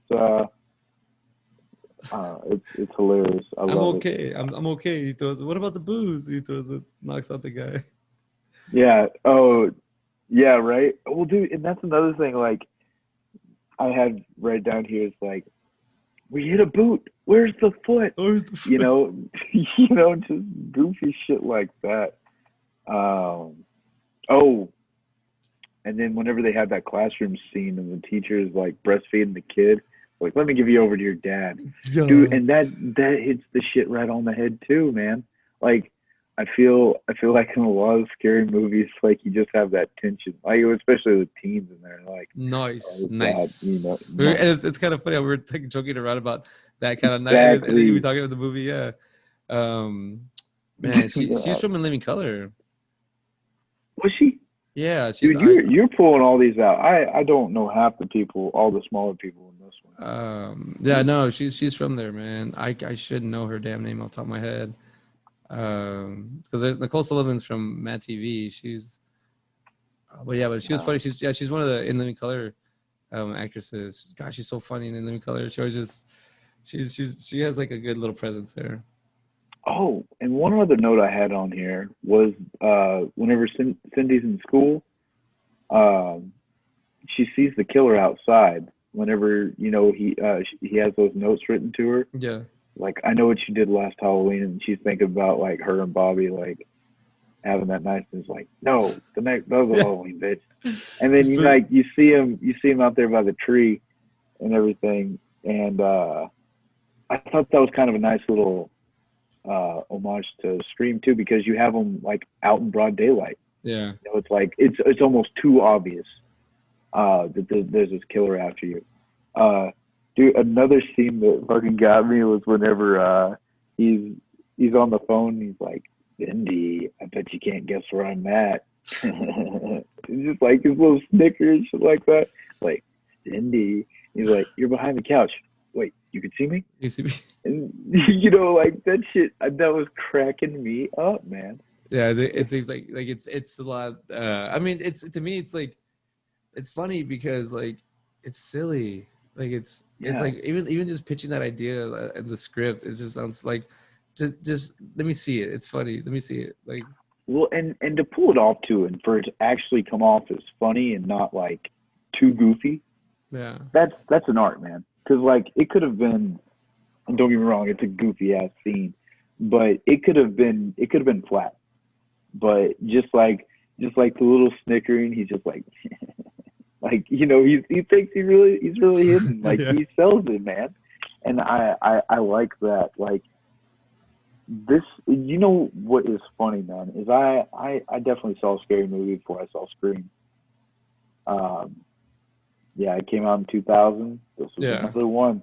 Man, I wish DirecTV was still a big thing, and these these streaming networks weren't overtaking it. Because, man, we can get sponsorship from them. Because I'm telling you, DirecTV, what is it? Pay-per-view, man. That's where I saw a majority of the Scary Movie was another one, man. Like I remember I came back and watched this the night, and I was just like, oh my god,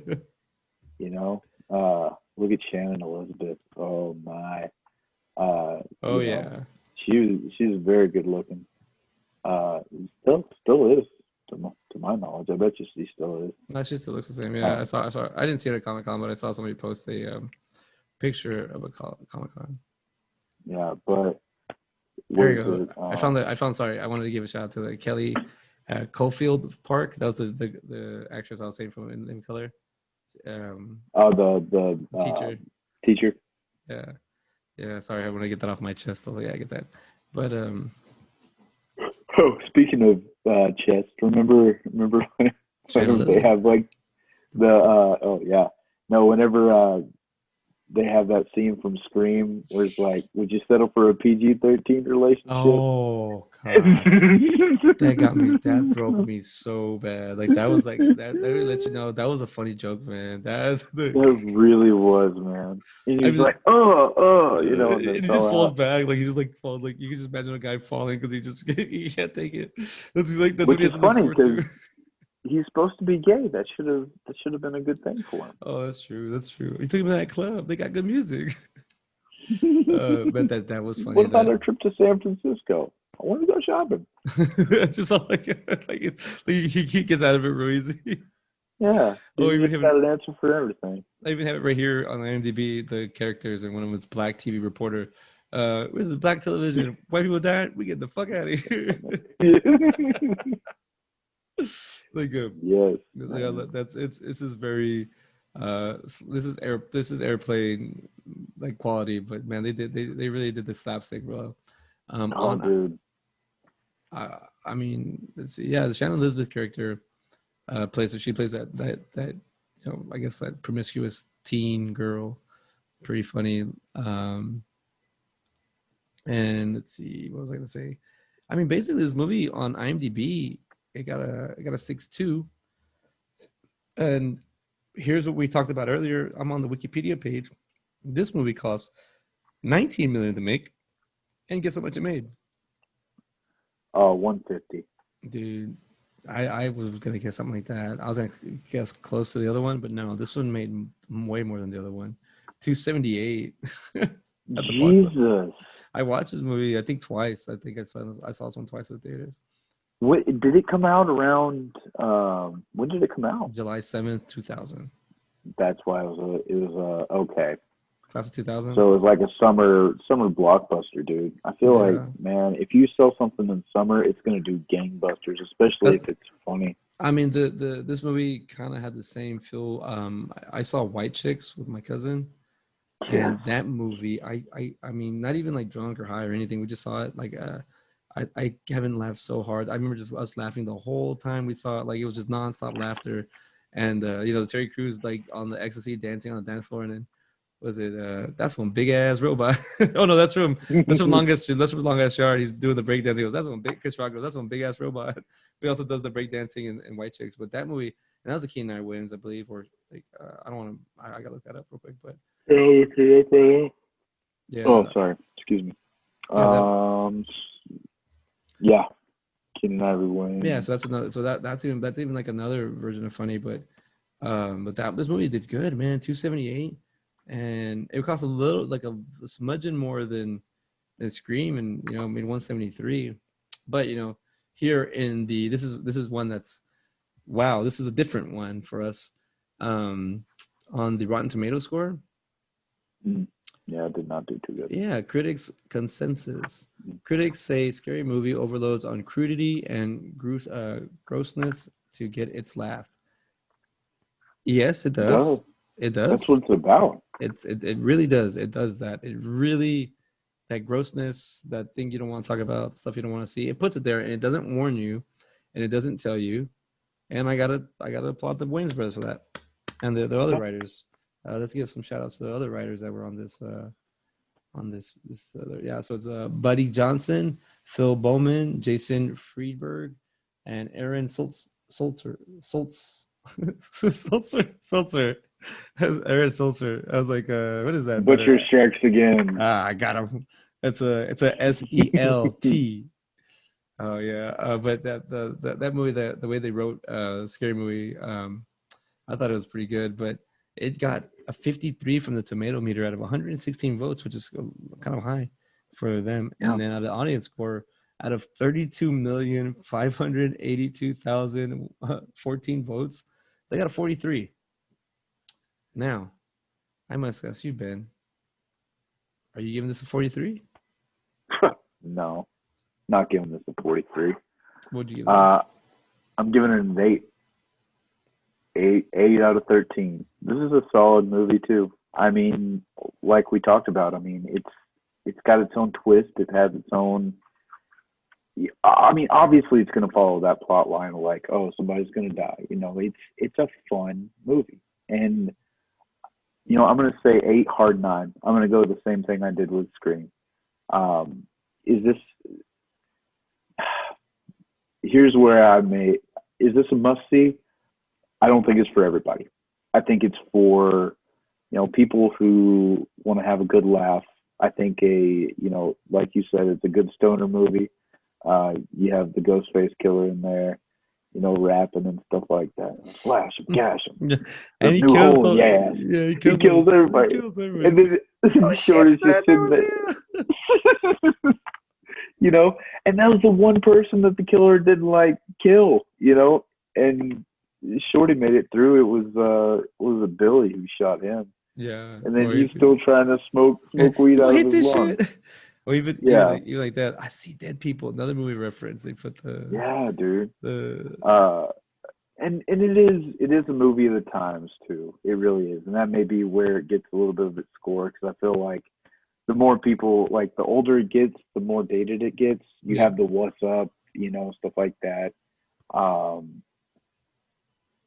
And so I think if you were younger and you watched this movie and then you kind of grew up with it, I think it you're hits right. a little bit You're differently, you know. absolutely right. Yeah. Um, Because you get lost in those But- references. You if you the more you, this is definitely a movie for a nerd buff, like movie buff. Yeah. kinda. and then, like I said, man, too, I even asked you a little bit ago. I didn't even know Carmen Electra and Prince were a thing. We had to look that up, you know. And there was just something that, you know, it's just kind of like a little throwaway line in there. You have Prince screaming, or Prince lookalike, you know. So it's you know, it's, there could be some references that you don't get, and that could be a deterrent. You know, that could be. I could see why somebody may not like it as much, or may not enjoy it as much. Not even like it. but Damn, just you're making get that enjoyment. you're giving me too much realism on this now. Now the more I'm No. seeing, like, man, because my score was a 7, and after listening to you, I was going closer to 8. But now listening to you a little bit longer, I think it might stay. I was like a 7.8, and I was like, I should go to 8. And now here, I need you to help me with this decision. It's either 7 or 8 for me. And I get all the movie references in here, a majority of all of them, like 90%. And I think that's what makes this movie so funny. hmm You have to know the references, like, Yeah. because if you don't, because you can follow it and you make, okay. I mean, if you watch this movie by itself as a movie, it's a movie. There's a twist Yeah. at the end. There's a characters. It's just silly. I would give it there, like, that's a 7. The 8, if I didn't watch the movie references, it'd be like a 7. But knowing the references, it totally gives it an 8. So, you know, I scary movie to me, you got to watch the other movies to get to really get the full function of this. But it is a great, funny movie. It's stupid. I would say if you watch Scream and then you watch this movie, you would enjoy it. Mhm. You would enjoy. I feel like that would be a good. I wouldn't even say that you need to see, you know, I Know What You Did Last Summer, and that, because that's a part of it. But I feel like Scream is the more driving force behind this movie. Well, they only have that one scene really where it's Greg's character who kind of gets stuck in that part of the movie, because And then he has the hook. yeah, You know, the killer has the hook throughout the whole movie, and that's what he's killing that's people true. That's with. true. But yeah, I mean, because you had what The Sixth Sense, like you said, with Marlon Wayans. What other? The I mean, movie just like, references in yeah. this scary movie. Yeah, I mean, from the beginning, you have Scream. yeah, The rest, you have Scream 2, when Ray and Brenda's death. You Oh, have yeah, in the movie. Sixth Sense. You also have okay, let's pace it out through my head. You have, there's a lot. I can't even think right now, but let's see. There's after that, dude, it has to be pretty subtle on the movie references. Yeah, Because I think you're right. You're about to call me out. Calling me out on no, something. and No, it's a I'm good way. just- It's a good thing. I mean, the cliche of the movies, yeah. Let's see. I'm going through it real quick. I'm going through the IMDb page so I can get any. Because I mean, was it the death? Or even when they're at the talking by they're just kind of mimicking. You're right. They're just kind of mimicking movies. They're because even though they were sitting down talking about it, and Blair Witch. We did Blair say Witch, that there one. goes 4. Yeah, I feel like whenever Gail Hailstorm was out there, she was like, Matrix. "Oh, Matrix." Which is funny because that's not even a scary movie. That's just like I said, a movie of the times. Amistad 2. Keanu Reeves. Amistad 2. He's like, I'm on top of the world. And also for Thelma and Louise. Oh yeah, and then Usual Suspects is at the end. Yeah. Of the movie. Yeah. So they're starting to pile up now. It's like 5 or 6. You're a daddy, can't feel shit. Oh, the condoms. You're a daddy, can't feel shit. Ultra sensitive for her pleasure. Yeah, this movie does have quite a little. Starting the references do kind of go up a little bit. Yeah. Let's see. What am I waiting for? Oh yeah, there's another Nightmare on Elm Street. I mean, it's the what's it called? I know what you did last summer. Oh, they have I didn't see this in the movie, but they have a scene here where Doofy is vacuuming himself. Let's see. Oh, the stairs. The when they threw the grandma down the stairs. That's the part I remember was funny. Well, and I guess they do talk about The Exorcist. She's like, yeah. So there's. I was watching The Exorcist, and it reminded me of you. Oh, listen, I only stood up that one time and masturbated with a crucifix that one time. Yeah. You know. Oh, that was one thing. I'm looking at the trivia. Did you see the name of the high school? No. It's B.A. Corpse High. Bad or B.A. Corpse. Oh, B.A. Corpse. Like you're gonna die. High. Yeah. B.A. Corpse. Yeah, it's funny the carbon. I saw that. Yeah, when they stab her and the boob comes out, that's looking. Yeah. So, and then he tries to get it off. He's like, ugh. You know? It was laundry day. That's funny. Yeah. I mean, there's at least like 7 or 8, maybe more. I mean, I think they make fun of American Pie too, as well. This hands down is just it's a good slapstick movie. It's funny, gonna make you laugh, gonna crack you up. If you watch the references, you'll definitely really get these movies, and they'll be funnier for you as you kind of go along the. It's just this movie is just it's like what I've been calling just good old dumb fun. You don't have to take it too serious. Go along for the drive and see what you get. I mean, the character where he beats up because I know what you did last summer, the Friar Philippine character. You kind of feel like he wants to beat up the Jennifer Love Hewitt character, but he doesn't do it. And this one, he beats her up. You know, like he just beats the living shit out of her. So you get that kind of sense of the humor, but. I honestly, with comparing these two movies next to each other, they're not like it's not like really like Scream and I mean it is Scream and Scream funny Scream, but they're both it's like we found out they're both make fun of each other. Yeah. They both really they're both making fun of they put a twist on it, but they do it in a certain way, and this is the Scream way is the more horror angle, doing more horror-y, and then scary movies like look we can do it making fun of you, making a parody of you. So we got a pretty good these movies aren't going to be in our 13, so I don't get a 13 this week. It's kind of odd for me, but but I will say that man, I love Neve Campbell as Sidney Prescott. She's just a great final girl, you know, breaks the rules and still comes out on top every time. So but what else we got out there, man? What else? I think we're pretty much settled in these movies. Yeah, man. I think and if one thing we learned, they're bank bringers, busters. They bring money in. They almost made $400,000. I feel like 14 million is pretty. I mean, for 1996, that's a fairly low budget movie. And to be fair, he didn't have a lot of big name actors. I mean, Courtney Cox was and Drew Barrymore were probably the two highest paid. Yeah. If I had to guess, if I was a guessing man, those two would be the highest paid. Yeah. So I mean, other than that, man, I mean, the effects. I mean, they were using the cornstarch and red dye, like Dude, like they had in that movie. That's that one scene, man. I remember when I went to scary movie the first time, I lost it when Billy goes ketchup. I was the only person that laughed in that. I go, dude, it's fucking it's just ketchup. Like he played it off his blood. No one else laughed in the movie theater. Only I did. And that was a full movie theater. I was the only one that laughed. Like, isn't that the worst? Nobody got that joke. Like nobody got that's funny. I think it's worse when I go to stand up. When I go do stand up and then you go watch other stand ups, I think it's worse when someone says a joke and it's like similar to a joke I had, but they say it and I'm like, oh my god, that cracks me up. Like that's how I would look, kind of saying the joke. But then I'm like, y'all that don't happen to you guys? What? Like it's a funny joke, Parallel thinking, I believe is what it's called.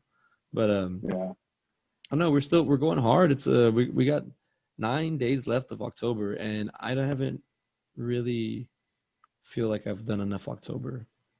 I'm kind of doing that whole thing about me, like on the outside I don't really look emo, but on the inside I'm pretty emo.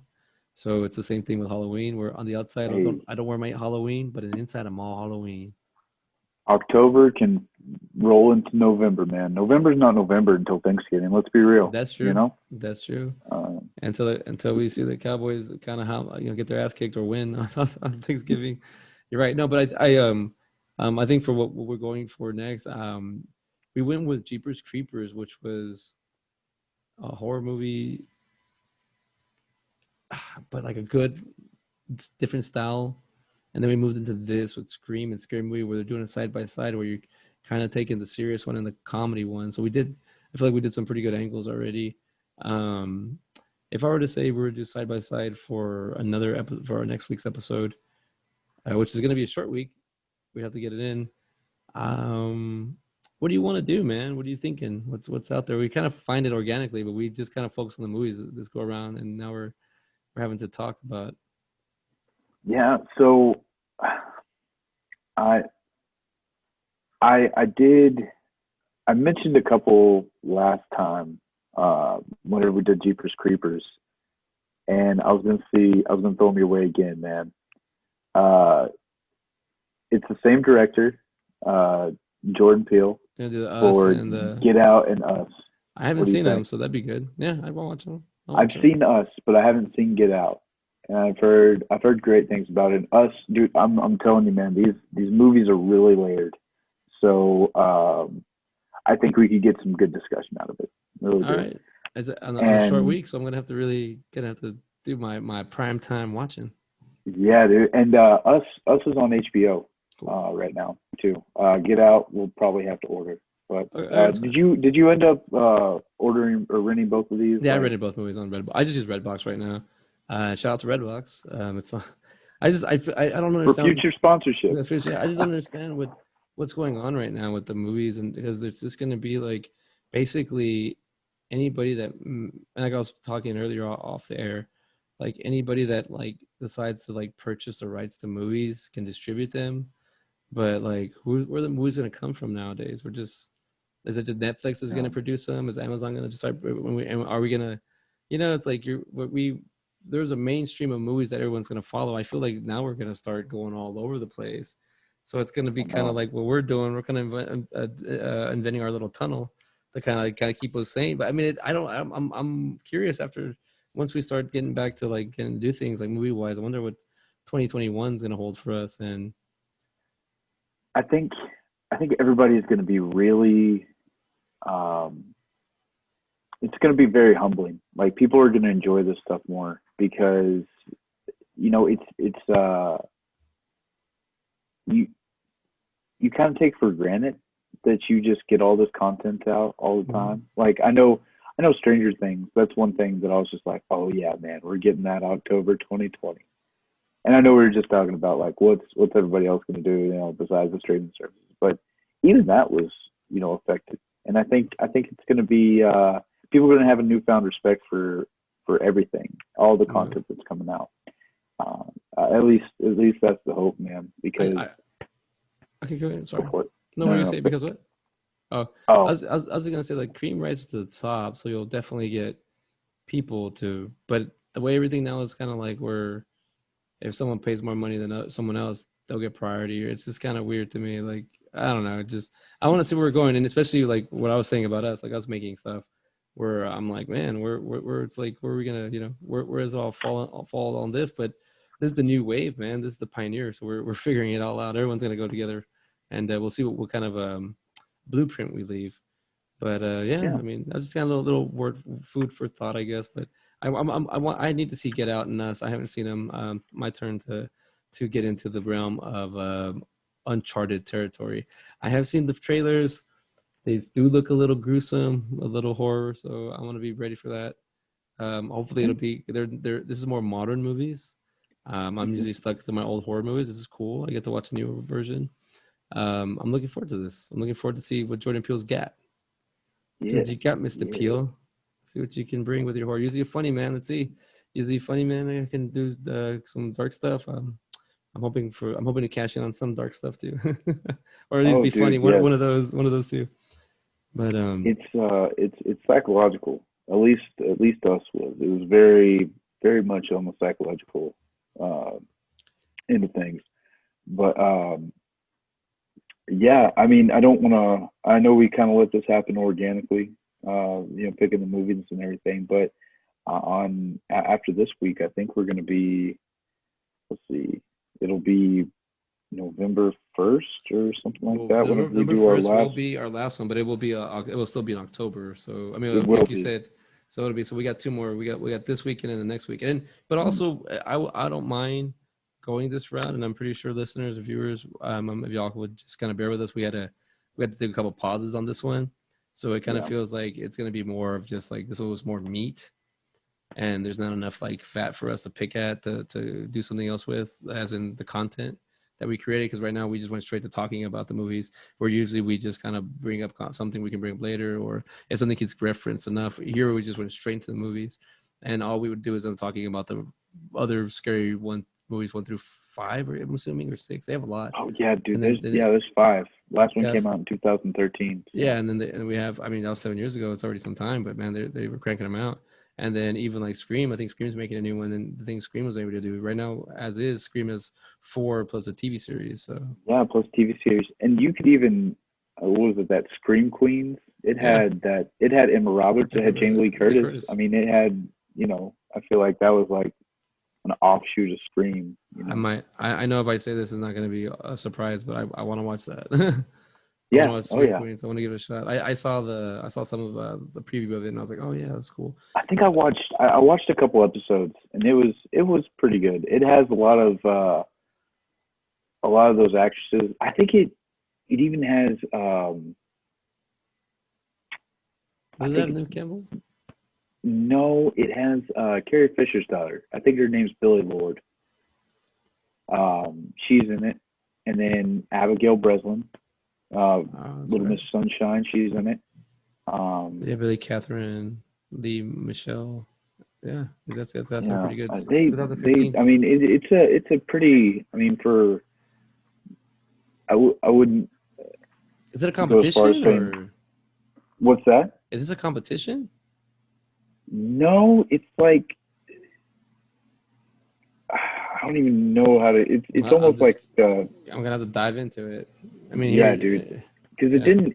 I don't know if it's still going. I don't think it is. I don't think it only had like 3 seasons. 2 seasons this year. Oh, did it only have 2? Yeah, seasons 2, 23 episodes. Yeah, so it was. I mean, it was pretty short lived, but I mean, you really can't. I think it'd be a little bit difficult to, just keep that going unless it was like American Horror Story, kind of like anthology deal. But they're. It's pretty much like you have like the Heathers kind of thing, and then they kind of start getting killed off. Yeah. Okay. And so that's kind of the premise of it. I'll give it a shot. It's only 23 episodes for both seasons. I can binge that.